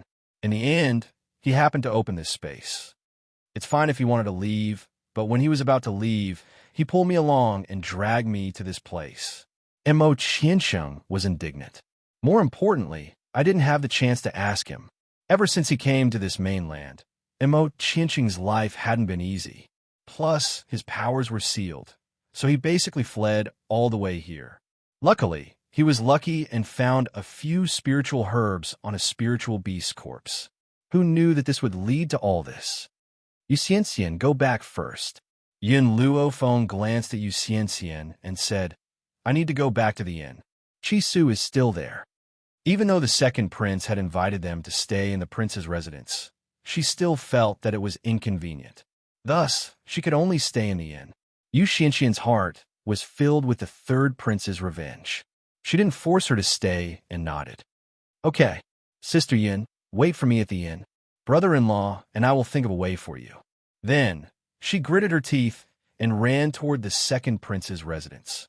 The only one who could help Sister Yin now was brother-in-law. Why are you still following me? Yin Luofeng asked coldly as he turned around and saw Mo Qiansheng following behind him. She helped Mo Qiansheng once because she didn't want these people to overreach themselves and let him break the seal. That would bring her trouble. Mo Qiansheng paused and bit his lips. Jew. Yin Luofeng, I want to follow you. He was just about to call Yin Luofeng Zhu Qian when he remembered what the woman said earlier and quickly stopped. Follow me. Yin Luofeng sneered. Are you sure you want to follow me? Mo Qiansheng's eyes turned. You know that this mainland is dangerous. If you leave me alone, I will definitely be hunted down. Then if I accidentally break the seal, Yin Luofeng narrowed his eyes. Are you threatening me? I just want to follow you. It wasn't easy for that damned Yin Shao to not be by her side. So how could he possibly let go of such a good opportunity? If you want to follow me, it's not impossible. The corners of Yin Luofeng's lips curled up slightly, forming an evil smile. It just so happens that I'm lacking a servant. If you can sweep the floor, do the laundry, cook, and clean the toilet, then you can stay. Mo Qiansheng was stunned. Sweeping the floor, washing clothes, and cooking was fine, but cleaning the toilet? Could she tell him where the toilet was? Do you still remember the illusion Zhu Qian left behind? I have already rebuilt it. My people are all cultivating an illusion. From now on, the task of cleaning the illusion will be handed over to you. This way, my subordinates can focus on cultivating. The corners of Mo Qiansheng's mouth twitched a few times, but he also understood that this was the only way for him to stay by her side. He took a deep breath and said, "Okay, I'll do it." In any case, he no longer wanted to live this kind of life as a fugitive. It was safer to hide by her side. In reality, Yin Luofeng had her considerations for keeping Mo Qiansheng. After thinking for a long time, she still felt that keeping this ticking time bomb by her side was the safest. Everything else was just a punishment for him. Chapter 1922. At the inn, Yin Luofeng had just walked into Qi Su's room when she saw a subordinate of the Qi family walk out. She turned to look at the subordinate, then looked at Qi Su. "Qi Su, how much of the elixir does the elixir gathering hall have left?" Qi Su was startled. "I think there are more than 1,000 bottles." "Okay, the elixir gathering hall will temporarily stop selling the elixir. I want you to wholeheartedly provide the second prince's army with the elixir." Yin Luofeng's voice was very serious, making Qi Su's heart suddenly tense. "What happened?" "Actually, it's nothing much. I just crippled the third prince." Yin Luofeng rubbed his nose and replied in a light and breezy manner. Qi Su's mouth twitched a few times. His heart was suddenly shaken. She crippled the third prince? And she said it was nothing? His master's personality was really similar to his master's, his former master. No matter how strong the enemy he faced, was still calm and indifferent. It was as if he could block the sky with his hands, even if it collapsed. "Okay, I will now prepare more elixir for the second prince." Qi Su took a deep breath. Her expression was rather helpless. Also, Yin Luofeng pointed at the youth behind him. "This guy will follow you for now. Just let him sleep on the ground." Only then did Qi Su see the silver-haired youth behind Yin Luofeng. The youth was very handsome and green. Even his ragged clothes could not conceal his entire temperament. "He is..." Qi Su looked at Yin Luofeng curiously, as if he wanted to ask about this youth's background. Unexpectedly, before he could finish, he was interrupted by the youth's plaintive voice. "I don't want to sleep in the same room with a man. Yin Luofeng, I want to sleep with you. Even if he slept outside her door, as long as he was close to her, that would be enough." Yin Luofeng narrowed his eyes dangerously and smiled wickedly. "Do you think you have a choice?" The youth was immediately silenced. His eyes were full of pity as he stared at Yin Luofeng like a resentful wife.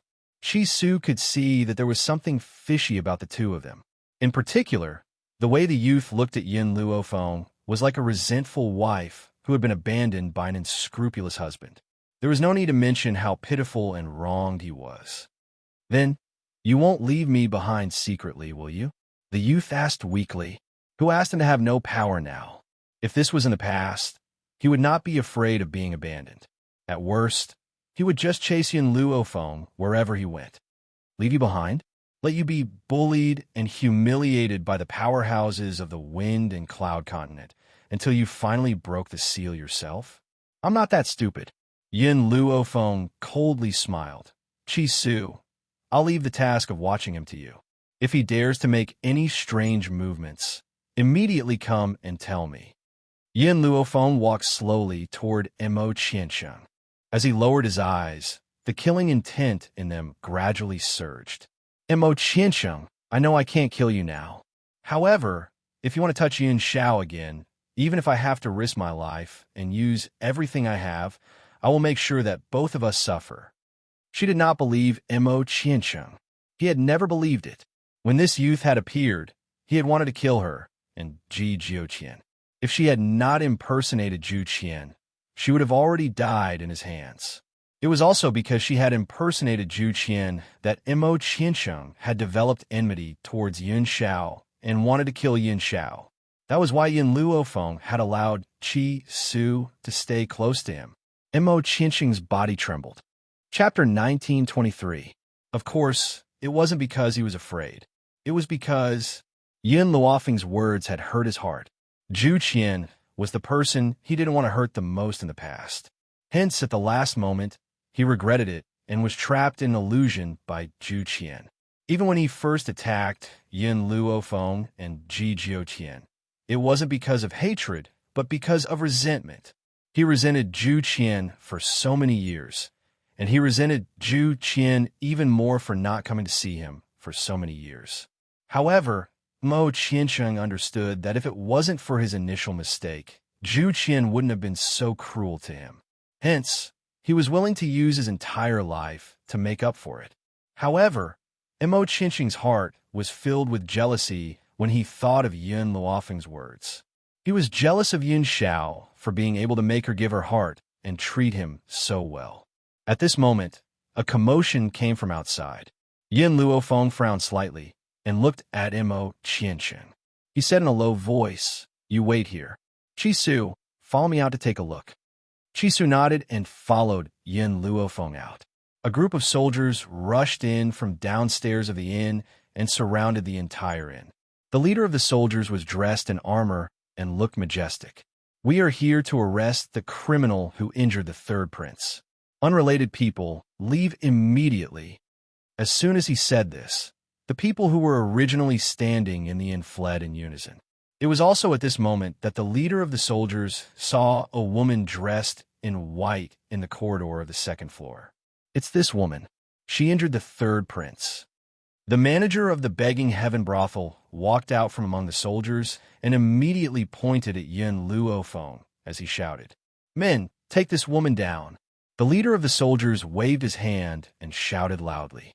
In an instant, the soldiers pulled out their weapons at the same time and quickly surrounded Yin Luofeng and Qi Su in the corridor of the second floor. Yin Luofeng glanced at the soldiers who were rushing over, and his cold voice quickly reached everyone's ears. "I was indeed the one who crippled the third prince, because he deserved to be crippled." The leader of the soldiers nearly exploded in anger. He sneered and looked at the woman in the snow-white dress mockingly, his eyes full of mockery. This woman dared to be so arrogant in their kingdom of Tianqi. Did she really not know what courting death was? Seeing the soldiers rush up to the second floor, the people hiding in the private rooms also opened a gap and watched the situation outside. In an instant, Yin Luofeng's body was engulfed in red flames. The flames quickly turned into an 8-tailed firefox. The firefox opened its mouth and spat out a mouthful of flames. The soldier at the forefront was instantly annihilated by the flames. In the meantime, countless gold-seeking mice also appeared. They squeaked and bit anyone they saw, their sharp teeth piercing into the skin of the person they saw. TT appeared at the same time, its huge body pressing down on the group of soldiers. With an angry roar, flames shot out like fireballs crashing into their chests. The small tree and the bug did not appear. To them, a battle of this level was not worthy of them taking part. Little Mo had always been lazy. From the time he followed Yin Luofeng until today, he rarely fought on the battlefield. But he still appeared, sitting on the banister of the stairs, watching the play. Not to mention the others, even Qi Su was stunned. He had followed Yin Luofeng for a few months, but this was the first time he had seen these spirit beasts. Moreover, each of these spirit beasts was very powerful. The leader of the soldiers was shocked, and a layer of cold sweat dripped down his forehead. He gritted his teeth and said, "Stupid girl, this is the kingdom of Tianqi. His Majesty will not let you off for hurting the third prince in the kingdom of Tianqi. Let's retreat." Chapter 1924. You want to leave? Seeing that the soldier was about to leave, Yin Luofeng's lips curled into a faint smile. "Do you think my place is a place where you can come and go as you please?" Boom! A powerful pressure pressed down on him. The soldier's legs trembled, and he knelt on the ground. He was drenched in sweat, and his face was pale. "What do you want?" "Kowtow and admit my mistake. A soldier can be killed, but not humiliated." The leader of the soldiers straightened his neck and said with a red face, Is that so? If that's the case, then I'll kill you. Yin Luofeng quickly pulled out his long sword and threw it towards the leader of the soldiers. The soldier was so scared that he wet his pants. He hurriedly kowtowed. Heroine, I was wrong. Please let me go. What was dignity worth in order to live? Nothing was more important than living. The sword suddenly stopped. The sharp tip of the sword was only a millimeter away from his neck. If he had kowtowed a little later, blood would have spilled on the spot. Even so, the soldier was still so scared that his face turned pale. He felt that death was so close to him that he found it difficult to breathe. Speak. Who sent you here? Yin Luofeng looked up. The third prince's subordinates should not be as weak as you. Don't look at how useless the third prince was. In reality, the emperor loved him so much that he would definitely send elites to protect him. And this group of people were just some ordinary soldiers. Their strength was extremely weak. It's the second daughter of the Jian family. She came to complain that you injured the third prince. We came here on our own to curry favor with the third prince. The second daughter of the Jian family? Jian? Yin Luofeng narrowed his eyes. It seemed that the Jian family was also outside the Begging Heaven Pavilion just now, and at that time, he only noticed Mo Qiansheng. He didn't see anyone else thinking of this. Yin Luofeng's eyes swept across the crowd and saw Jian. Her face was pale with fright, and her body trembled slightly. Even if this group of soldiers was weak, Jian didn't think that Yin Luofeng would have the guts to threaten these soldiers and say her name. The funny thing was, Jian had forgotten that since Yin Luofeng dared to beat up the third prince, what else wouldn't she do? The brain was indeed a good thing, but not everyone had it. Noticing Yin Luofeng's gaze, Jane was so frightened that she wanted to run away. However, the moment she turned around, a fiery figure blocked her way. A little girl in red smiled at her. My master hasn't allowed you to leave yet. Who allowed you to leave? Jian shouted angrily. He waved his hand and was about to hit the little girl. Get lost.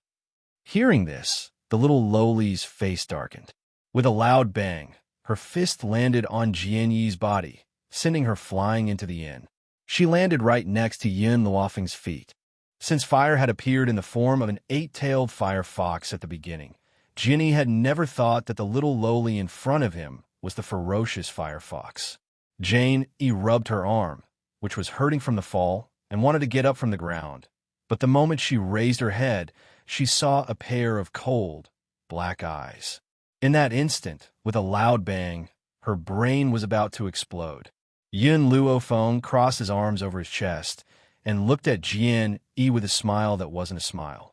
I already knew that your Jian family wouldn't let this matter rest, but I didn't think that you would use such a stupid method. Could it be that you think that these soldiers can subdue me? Chapter 1925. From Yin Luofeng's words, Jian could hear another layer of meaning. This woman had never placed the Jian family in her eyes from beginning to end.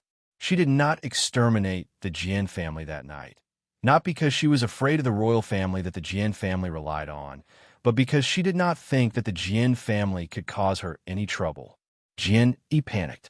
She was well aware of her father's hatred for Yin Luofeng, but she had a feeling that the Jian family could not defeat this woman. No, not only the Jian family, but perhaps even the royal family could not defeat her. In her entire life, Jian was smart for once. Alas, it was too late.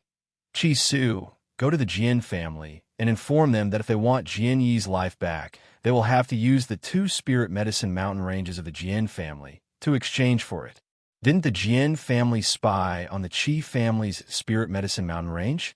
Then now, she wanted Jian Bowen to personally spit out the 2 mountain ranges and deliver them to her personally. Jian Bowen is such a greedy person. Will he agree to this condition? Qi Su was stunned, his tone filled with doubt. Yin Luofeng smiled.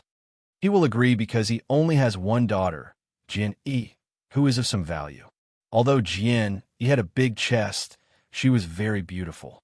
In addition, of the 3 daughters of the Jian family, one was dead and one was crippled. Only Jian was still alive. If Jian Bowen wanted to use this daughter to exchange for greater benefits, then he would definitely be willing to give up 2 spirit medicine mountain ranges. Fire! You and the rats guard Jian Yi. Don't let her escape. After giving these instructions, Yin Luo Feng let Cha-Cha return to the divine grimoire space first, then return to his room. At this time, she still did not know that a storm had been stirred up in the court of the state of Tianqi. The throne room. Qi Ba sat on the dragon throne, his face solemn and his eyes cold. Second brother, where is the woman who injured third brother? Hand her over immediately. Qi Ling's expression did not change. Father, this is third brother's fault. If he did not want to molest Miss Yun, she would not have retaliated. Impudent! Qi Ba shouted angrily. Third brother is a prince. What wrong did he do? In our opinion, it's all because that woman doesn't have self-respect. A fly doesn't bite a seamless egg. If it wasn't for her lack of self-respect, how could Lao San possibly target her? In Qi Bahi's eyes, when a man took a fancy to a woman, it was because that woman was unbearably slutty. Otherwise, why would the third prince not take advantage of others, but instead set his eyes on her? Wasn't she the one who seduced the third prince? All the civil and military officials shook their heads and sighed, their faces filled with disappointment. Although His Majesty had not been wise in the past, he had not been so muddle-headed and tyrannical. Now, his actions had truly broken everyone's hearts. Qi Lingjin clenched his fists. He knew that his father was biased, but he did not know that his father was biased to such an extent that he could not tell right from wrong. Father, is it wrong for a woman to be beautiful? Because of her beauty, she was taken advantage of, but she declared that the man is innocent and the fault lies with the woman? Qi Ling laughed coldly. How innocent are all the women in the world? To bear such a groundless accusation? Your Majesty. Just as Qi Ba he was about to continue speaking, the beautiful woman at the side sobbed and said, Please, you must seek justice for this concubine's imperial son. This concubine understands my imperial son's personality the best. He is so obedient, so it is impossible for him to commit such a frivolous act. Someone must have framed him. Seeing his beloved concubine sobbing, Qi Bahi's heart softened. His sharp gaze shot towards Qi Ling. Second brother, I know that you have always been unconvinced by your younger brother, but the imperial preceptor once said that Lao San's future is limitless. In the future, he will definitely be a person who will ascend to the throne and lead the kingdom of Tianqi to unify the four kingdoms. So, as his elder brother, not only did you not help him, but you even conspired with outsiders to harm him. What are your intentions? Chapter 1926. Seeing Qi Ling's silent expression, Qi Ba's tone softened. Second brother, there are so many women in the world. Since your brother has taken a liking to her, why not give this woman to him? She should go to third brother to receive punishment. It was just a woman. He could have as many women as he wanted. Why would second brother bully his own brother for a woman? Qi Ling smiled coldly. Woman? Then do you know that this woman you speak of not only managed to kill the heavenly god from Drifting Wind Nation, but she also came out unscathed? The entire hall sucked in a breath of cold air at Qi Ling's words. As far as they knew, the person who injured the third prince was a young woman in her 20s. She had the strength to defeat a god at such a young age. How horrifying was she? The woman you speak of can make Qi Su listen to her. She is also the master of the spirit-gathering medicinal hall. Qi Ling of the Qi clan could not cultivate since she was young. She is also the woman you look down on. She used her superb medical skills to cure her. Perhaps you do not know who Qi Ling is. However, when the emperor of Drifting Wind Nation fell ill, everyone was helpless. You should know this, right? She was also the one who cured Mu Jintian. Qi Ling did not understand. What right did his father have to look down on women? Did he not know that the woman he looked down on was terrifyingly strong? You want to make a move on her? Sure. The emperor of Drifting Wind Nation views her as his benefactor. If you hurt her and news of this spreads to Drifting Wind Nation, it will lead to a war between the two nations. Actually, Qi Ling wanted to say, look at the emperor of Drifting Wind Nation, then look at yourself. Can you compare to a tenth of the wise emperor of Drifting Wind Nation? Qi Ba's expression turned extremely unsightly. He had not expected Yin Luofeng to have such a powerful background. Just the thought of a war between two nations made him afraid. Your Majesty. The beautiful woman in palace attire beside him pouted and large teardrops rolled down her cheeks. She looked pitiful. My beloved concubine, don't worry. We will make it up to third brother. This time, Chiba did not mention how to deal with Yin Luofeng. Imperial father, this son is here to discuss another matter. Qi Ling raised his head slightly.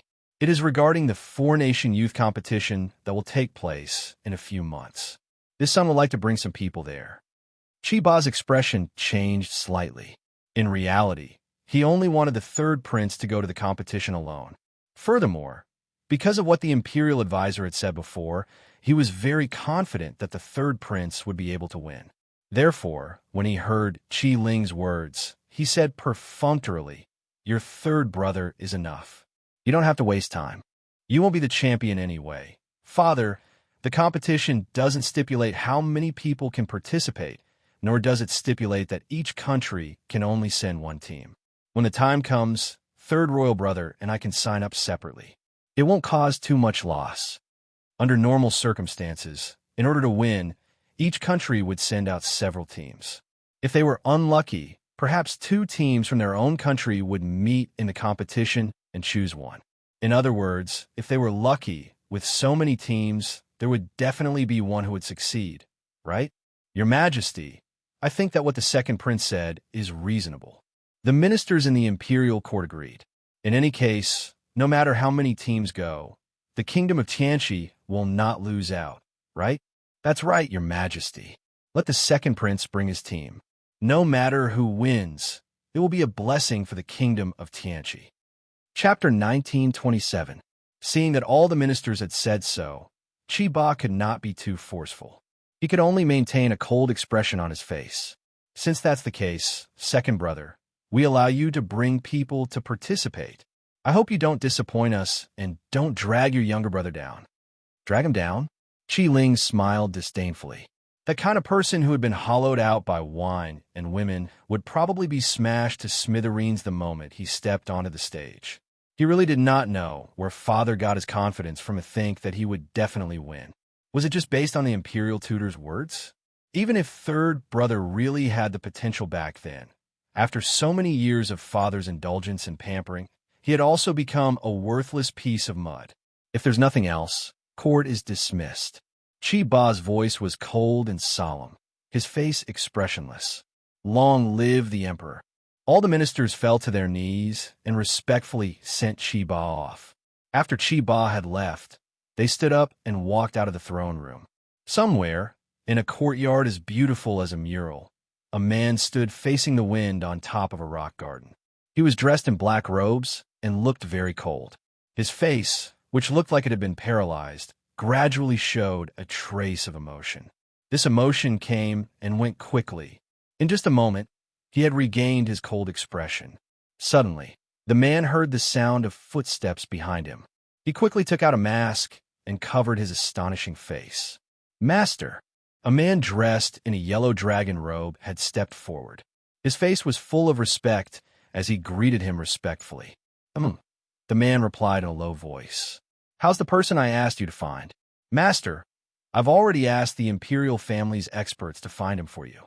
I'm sure we'll have news very soon. The yellow-robed man looked at the man standing in front of him. In a daze, he recalled the scene of this man's first appearance. What kind of god was he? He had descended from the heavens, cold, noble, and powerful, especially when this man's tone was too arrogant. He wanted to subdue his entire country the moment he opened his mouth. This arrogant tone had angered two of the imperial family's experts to the point of fighting him. That battle did not last long. The two imperial family experts were defeated in front of everyone's eyes. As for this man, he was as cold and noble as when he first appeared. Even his hair was not messed up. It was as if the battle, just now, was as simple as waving his hand. It was also from that day onwards that the high and mighty emperor himself had been reduced to his slave.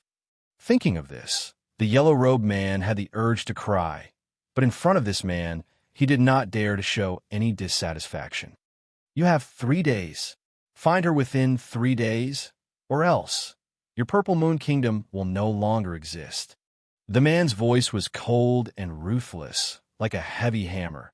It hit the Purple Moon Kingdom's emperor's heart, making his heart tremble. "Yes, master. I'll send more people to help you find them." The Purple Moon Kingdom's emperor resisted the urge to cry. He respectfully cupped his fists, turned around, and hurriedly left the courtyard. After he left, the man took off his mask, revealing his handsome face. "Falmer, wait for me. It won't be long before I return to your side." Under the azure sky, the figure of a woman that was as beautiful as a painting seemed to appear, causing his cold eyes to gradually soften. Chapter 1928. The Purple Moon Kingdom. In the Imperial Palace, the man in the dragon robe flicked his long sleeves and slowly walked towards the cabinet. At this moment, a burst of laughter came from the front, causing his brows to wrinkle tightly. When the palace maids saw the man in the dragon robe coming, they were shocked and hurriedly knelt in a row and said in unison, "Greetings, your majesty." Perhaps it was the voice of the palace maids that made the girl who was laughing like a bell stop. She saw the man in the dragon robe walking quickly and playfully stuck out her tongue. "Father, why are you here?" This girl looks delicate and charming. Her eyes are full of spirit, but even so, it can't hide her inherent pride. "Falmer." The man in the dragon robe frowned coldly. He waved his hand and signaled the other people present to retreat. Then he said in a serious voice, "You're messing around with the group of palace maids and eunuchs in these places again. If you have this leisure time, why don't you learn etiquette? Father will give you to the Ghost Emperor." "Father." Xiao Yefeng's face completely changed. "Daughter, don't marry the Ghost Emperor. He's so ugly. He's not worthy of me at all." The man's face suddenly became cold. "What nonsense are you talking about? How did you know that the Ghost Emperor is ugly?" Xiao Yefeng snorted. Her tone was full of disdain. "If he's not ugly, why does he wear a mask? Even so, with the Ghost Emperor's strength, he's more than enough to match you." The man in the dragon robe glanced at Xiao Yefeng. "To be honest, the Ghost Emperor recently asked me to find a woman. That woman's relationship with him is not simple. I never thought of letting you be his wife. From the beginning, I wanted to give you to him as a concubine." With a swish, Xiao Yefeng's face turned pale and her body staggered a little. She couldn't believe her father who once loved her so much. Why? Why did father want to give her to him as a concubine? A man who doesn't even dare to see people. Why would want to take her as a concubine? "Father, did the Ghost Emperor ask you to come to me?" Xiao Yefeng quickly regained her composure. She gritted her teeth and said, "Go tell him that he can forget about it. I will never marry an ugly man." Looking at Xiao Yefeng's unyielding expression, the dragon-robed man's eyes turned cold. "This emperor is telling you, this matter is not up to you. Guards, take the princess away and detain her. Without my order, she is not allowed to take 2 steps out of the room."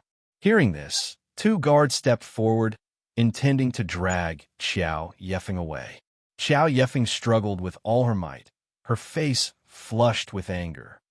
"Imperial father, not to mention being a concubine, I won't even be a wife. Go and tell him to give up." The man in the dragon robe didn't seem to hear Xiao Yefeng's words as he coldly watched the 2 guards take her away. From afar, Xiao Yefeng's angry voice could be heard. "Ghost Emperor, you bastard who dares to spy on this princess. This princess will never forgive you. An ugly freak like you wants to. Ugh." The man in the dragon robe was obviously frightened by Xiao Yefeng's words. Before she could say anything more excessive, he directly asked the guards to cover her mouth.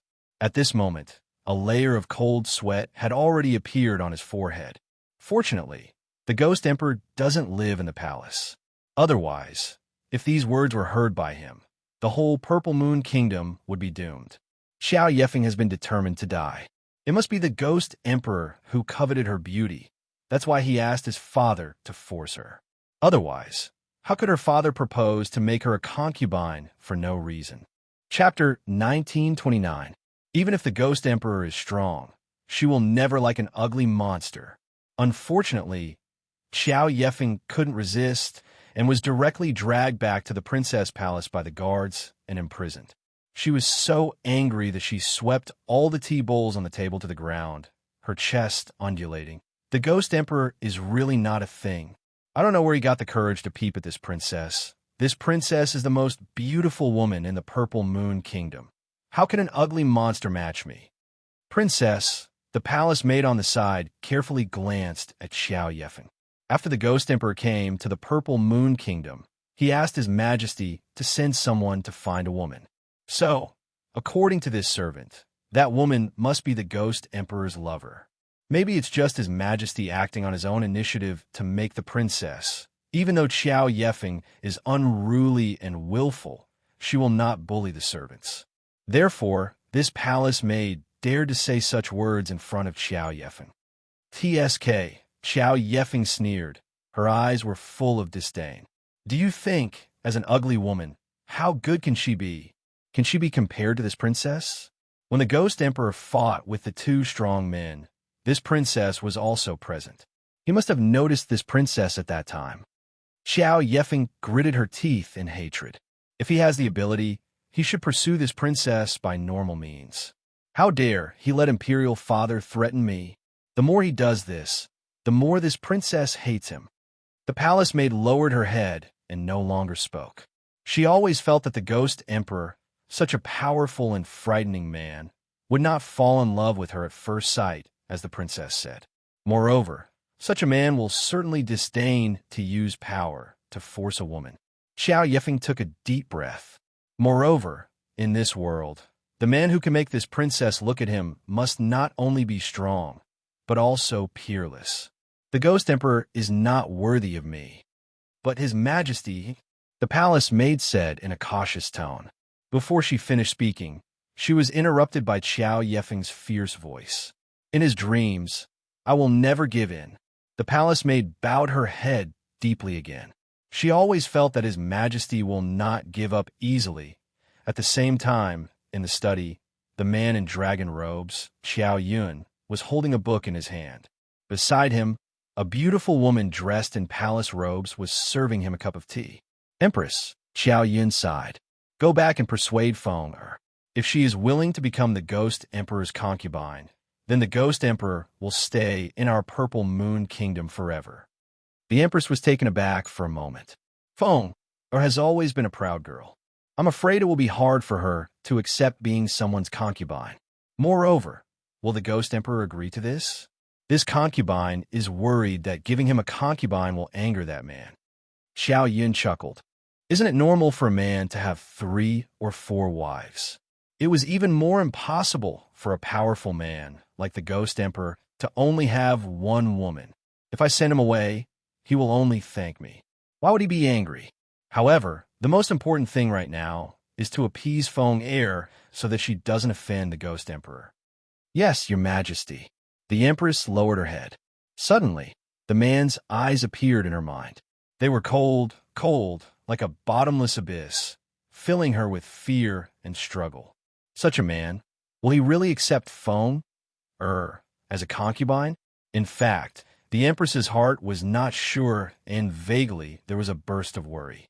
However, the Emperor's decision, no one can change it. She can only listen to him. Chapter 1930. State of Tianqi, the second prince's residence. Qi Ling was just about to step out of the residence when he bumped into a woman walking towards him. He was momentarily stunned. Miss Yin, I was just about to look for you when you came. I'm here to ask, when should we set off? Yin Luofeng's eyes stared evilly at Qi Ling as she asked slowly. As the 4-nation competition will be held in Wind Cloud City, which is very far from the state of Tianqi, we will have to set off in about 3 days. Wind Cloud City? Yin Luofeng's eyes flashed. This continent was called the Wind Cloud Continent. Could it be related to Wine Cloud City? Qi Su, who had been following behind Yin Luofeng, was startled when he heard this. When my master came to the Wind Cloud Continent from another continent, he was in Wind Cloud City. Hearing this, Yin Luofeng fell into deep thought. She stroked her chin with her finger. In that case, tell me about the situation in Wind Cloud City. All right, follow me. Let's go to the study and talk. Qi Ling's study was very simple.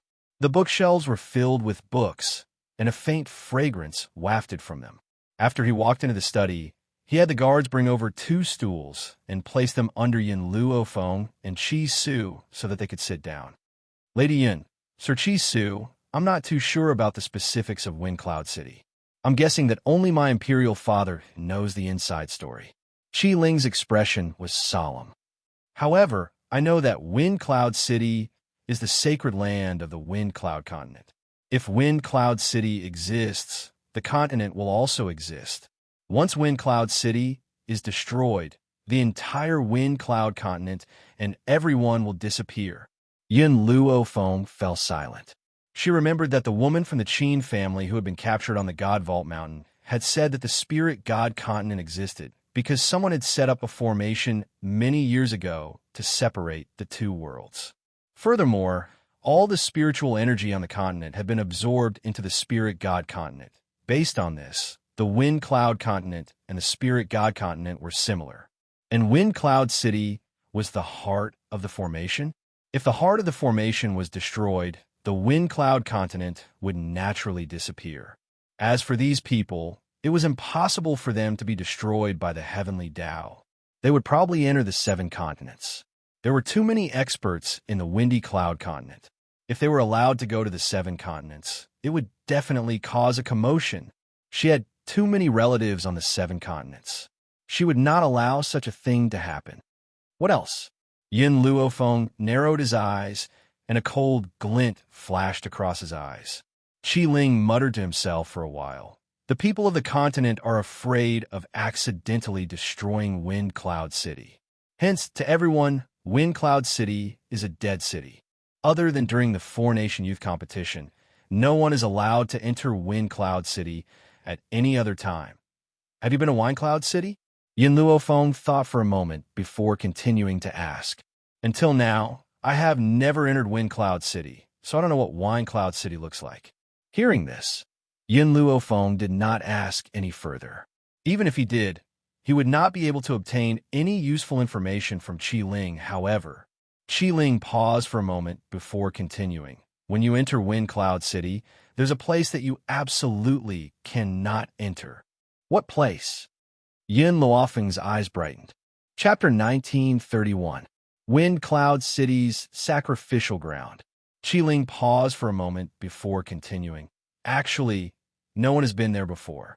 It is said that the sacrificial ground is surrounded by lightning. Once you enter, you'll be attacked by the lightning. Furthermore, this lightning is even more terrifying than the lightning we encountered when we were breaking through. Yin Luofeng's mouth twitched. Even more terrifying than lightning? That was because they had never seen real lightning before. If she did not have the protection of the dragon scale armor and the puppet's ability to absorb lightning, she would have been killed by the lightning. Therefore, Yin Luo Feng felt that no matter how terrifying that lightning was, it could not compare to the lightning from that time. How are the preparations going? Yin Luo Feng suddenly asked. Qi Ling answered honestly. I've already selected all the elites in my hands. We will not lose this 4-Nation Youth Competition. When he said the last sentence, his voice suddenly became very domineering. He had the demeanor of a ruler. Compared to the 3rd prince, the 2nd prince, Qi Ling, was clearly more capable of leading the nation of Tianqi to the peak. Wait for me at the city gates in 3 days. We'll set off together then. After saying this, Yin Luo Feng took one last look at Qi Ling before turning to leave. Qi Su followed behind her, and they soon disappeared from the study room. 3 days later, at the city gates, Cici was muttering. Qi Ling was getting ready to set off when he suddenly saw the 3rd prince, Qi Yu, leading a group of people over. When their eyes met, sparks flew. Qi Yu's eyes were filled with anger and disdain. He looked down at Qi Ling, who was standing in front of him. Why? Has your hand recovered? Qi Ling laughed coldly and asked expressionlessly. When he heard this, Qi Yu's expression changed completely. He clenched his left hand tightly, but his right hand dangled weakly by his leg. Second royal brother, even if my hand is crippled, I still have the strength to become the champion of the 4-Nation Youth Competition. As for you, Qi Yu's lips curled up in disdain. You're just sent by royal father to make up the numbers. Imperial Mother had said that Qi Ling was going to Wine Cloud City because Imperial Father had sent him to make up the numbers. He could not possibly win because, back then, the Imperial Tutor had said that he would definitely be a person who would unify the four kingdoms. Compared to him, who was outstanding, Qi Ling would definitely be even more inferior. Really, Qi Ling smirked and glanced at his opponent's crippled arm. You've already lost an arm. How are you going to win? Qi Yu took 2 steps forward, raised his chin high, and said in a domineering manner, although this prince was also worried at the beginning, it's a good thing that Imperial Concubine Mother's words are very reasonable. It's not like you don't know the Imperial Preceptor of our Kingdom of Tianqi. Even though the Imperial Preceptor is very weak, his prophecies have always been very accurate. Since he said that I am a person who can unify the 4 countries, then no matter what I become, I will win. His expression was very confident, as if he was certain that he would win. In fact, Qi Ling was well aware of the Imperial Tutor's capabilities. Especially after all these years, the Imperial Tutor had managed to maintain his youthful appearance. Based on this alone, one could tell that the Imperial Tutor was not a simple character. However, the Imperial Preceptor's prophecy was more than 10 years ago. More than 10 years could completely change a person. Even if Qi Yu really had this talent, he had long become a hedonistic son of rich parents after being spoiled for so many years. Chapter 1932. How could such a hedonistic son unite the 4 countries? Then in this world, there was no such thing as trash. Qi Ling could not be bothered to speak to him anymore, because he had already noticed Yin Luofeng and Qi Su walking over. However, behind the 2 of them was a youth.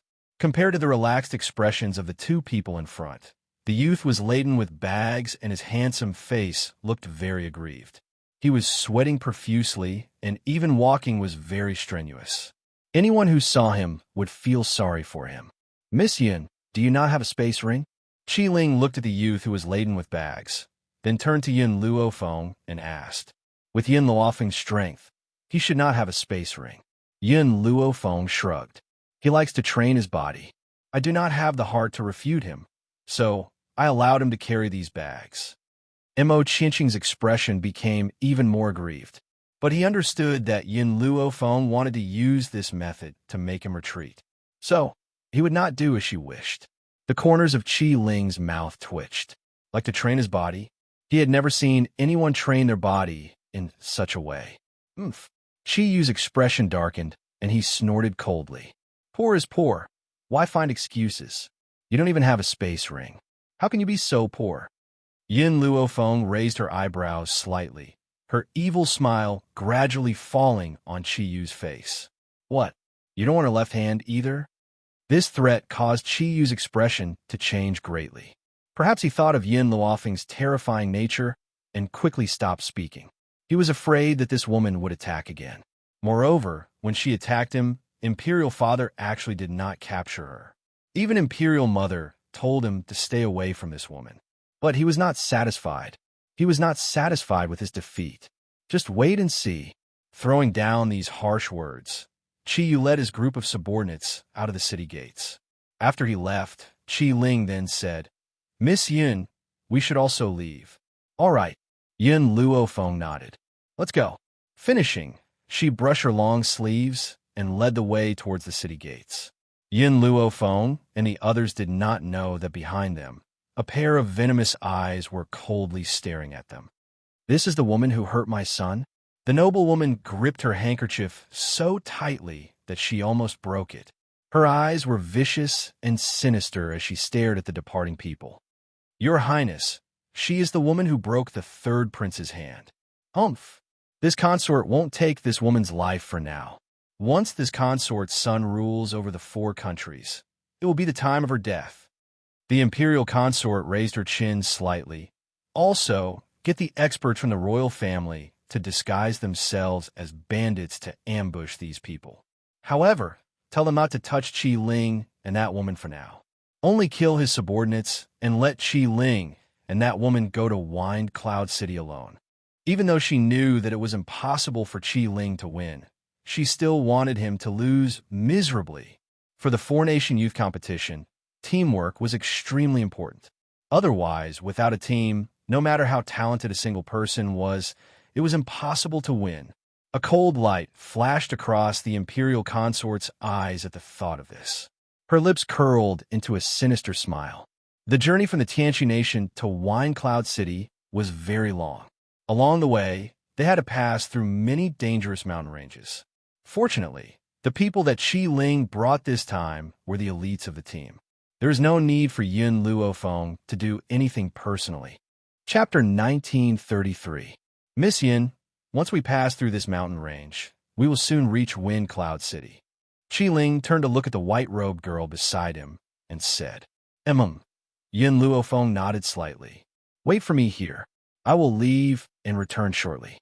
Qi Ling and the others were already used to Yin Luofeng disappearing for half a day at every mountain range. Thus, they did not say much and allowed her to leave. Of course, Yin Luofeng's departure was not for anything else, but there were many rare treasures on the Wind Cloud continent. Even the medicinal ingredients were of the highest quality than those on the 7 continents. Especially on such a mountain range, there were many precious medicinal ingredients. Thus, Yin Luofeng would gather all the precious medicinal ingredients on the mountain range every time she went to a place. Looks like it's about time. After Yin Luofeng collected the last medicinal ingredient, she looked at the gradually darkening sky and muttered to herself, "Those people should have rested enough. I should go back." Thinking of this, she turned around and was about to leave. But at this moment, the sound of a flute traveled over. Her pupils suddenly shrank, and she raised her head to look in front of her. It was a young man dressed in white. His black hair was like a splash of ink spreading out behind him. Countless birds circled above his head, circling incessantly as if they were playing along with his music. A faint maple leaf fell and landed on the young man's shoulder. He was like a person from a painting, giving off an extremely ethereal and unreal feeling. But this young man was not like Chun Yuqing's banished immortal. Although Chun Yuqing looked like a celestial being, she still gave people a feeling that she was a real existence. But the young man playing the jade flute in front of her had really walked out from the misty land. He was not very real. Yun Luofeng's heart was fiercely pounded. She covered her chest with her hand, as if a surge of emotion was gushing out. However, Yin Luofeng clearly knew that this kind of surging emotion did not originate from her own body. Zhu Qian had once told her that if she met his reincarnation one day, she would be able to recognize him at a glance now. The moment she saw this young man, she had a feeling in her heart. He was Zhu Qian. He was the Zhu Qian that she had been searching for all this time. Suddenly, the youth lifted his foot and left. That snow-white robe disappeared from Yin Luofeng's sight. Zhu Qian, Yin Luofeng called from behind him. Unfortunately, the youth did not turn around. In the blink of an eye, he had already disappeared into the forest. The birds that had been circling the sky also dispersed at this moment. "Master," little Mo's confused voice sounded. "Is he really Zhu Qian?" I remember that the Zhu Qian in the painting was not such a person. Back then, when Yin Luofeng obtained Zhu Qian's inheritance, he also saw a painting. The man in the painting was dressed in red, sitting on a black dragon chair. His left hand was supporting his chin, and his right hand was pointing a middle finger at the sky, implying that even the heavens were not worthy of his attention. How could such a proud and powerful man be that white-robed youth? The two of them had completely different styles. I have a feeling that he is Zhu Qian. Yin Luofeng narrowed his eyes. No wonder I couldn't find him even after searching the 7 continents. So he's in the Wind Cloud continent. This makes things easier. As long as he exists, I'll definitely find him again. Chapter 1934. Little Mo remained silent. Since Yin Luofeng felt that this young man was Zhu Qian, then it was very likely that he was. "Master, it's getting late," Little Mo urged. She did not know why, but she felt a faint sense of unease in her heart. It was as if something big was about to happen. Yin Luofeng seemed to have sensed something and hurried towards the direction of the kingdom of Tianqi's army. As these soldiers had just experienced a battle, They were resting in their original positions. Little Mo took this opportunity to leave the group to pick medicinal herbs. At this moment, in the forest, the setting sun was dyed red with blood. Qi Ling gripped his sword tightly in his hand. His face was stained with blood, and his gaze was very ferocious. Qi Su protected Mo Qianshang behind him as he faced this group of vicious and evil people with a solemn expression on his handsome face. More than half of the army was dead or injured. The remaining people would not be able to hold on for long. Second Prince, I don't think these people are bandits. Qi Su used his sword to block the attack, his voice cold. Looking at the group of people in front of him whose faces were covered, and even whose aura was concealed, Qi Ling let out a cold laugh. He wiped the blood off his face, and the curve of his lips was somewhat sinister. Are you people sent by Imperial Concubine Lin? Imperial Concubine Lin was the mother of the third prince, Qi Yu. Other than her, he could not think of anyone else. The group of people did not utter a word. Their attacks became more and more ferocious. They were even more merciless towards Qi Ling's elite troops. Qi Ling's heart gradually became anxious, and his heart was filled with anger. His elite troops, which he had trained for many years, were now completely annihilated here? No, he would never allow this to happen. Young Master Qi Su, take the others and escape. I will hold them off. Qi Ling gritted his teeth and said. He had already sensed that these people did not want to hurt him. After all, he was a prince of the kingdom of Tianqi. If anything were to happen to him, no one would be able to bear the consequences. However, they were merciless towards their own subordinates. It was easy to guess that Imperial Concubine Lin wanted him to be a commander without an army. This way, they would definitely lose the hegemony competition. What a good plan, Qi Ling sneered. How could he let that woman succeed in her evil scheme? I'm afraid I can't do it. Qi Su took 2 steps back. I don't know if the second prince has noticed that there are 2 other auras that haven't appeared yet. Those 2 auras must belong to enlightened masters. I still have no way of escaping under their attacks, so I can only wait for Lady Yun's return. Qi Ling's eyes turned cold. In every country, there was a group of elders. Those who were able to join the group were all heavenly gods. Furthermore, the Council of Elders was an extremely important existence to the princes. Therefore, whether it was him or Imperial Concubine Lin's group, they had all tried to rope in the Council of Elders. These Empyrean gods were obviously Imperial Concubine Lin's subordinates. More importantly, these Empyrean gods had left the state of Tianqi, but the 2 people he had roped in from the Elder group didn't send any news. If not for Father Emperor's permission, how could the matter of the God of Heaven leaving the group of elders on his own be concealed? Thinking of this, Qi Ling's eyes became colder and colder, and his heart felt cold. Most of the elites were already dead, and only a few were bitterly holding on. As for the 2 heavenly gods hiding in the dark, they still hadn't shown themselves. Chapter 1935. If Qi Su had not brought many healing elixirs with him, they would have long been annihilated. Mo Qiansheng had been standing behind Qi Su all along. As he watched the group of murderous experts, his eyes shone with an obscure glint. Should he try his luck? Perhaps the seal would be undone. He suddenly made a decision. He walked around Qi Su and walked towards a group of black-clad experts. The black-clad experts naturally thought that Mo Qiansheng was Qi Ling's subordinate and immediately attacked him. Mo Qiansheng closed his eyes. A powerful pressure locked onto him. A fatal sense of danger came head-on, causing his entire body to be in a gale like a small boat. What are you trying to do? Qi Su's expression changed drastically. He hurriedly grabbed Mo Qiansheng's arm and tried to pull him away. But at this moment, the black-clad expert who attacked Mo Qiansheng was engulfed in raging flames. Shortly after, he turned into ashes in front of everyone's eyes. The aura that locked onto him had already disappeared. The sense of danger that he had just felt also disappeared without a trace. Mo Qiansheng opened his eyes angrily. He was just about to see who had spoiled his plans when he suddenly met a pair of ice-cold eyes. His heart trembled at that moment. He opened his mouth, but couldn't say a word. In reality, it was not that Mo Qiansheng had never thought of using this method to undo the seal. Unfortunately, ever since he came here, he rarely met any true experts. Ordinary people couldn't kill him, let alone give him a sense of danger. Only that sense of danger could allow him to forcefully break the seal. He did not expect that the first time he implemented this plan, it would be discovered by Yun Luofeng. Yun Luofeng, Mo Qiancheng wanted to explain, but saw that the woman in white had already turned around and swept her cold gaze across the black-clad experts present. Killing to your heart's content? Her voice was very cold, as if it came from hell, causing people to tremble with fear. Then now it's my turn? Boom!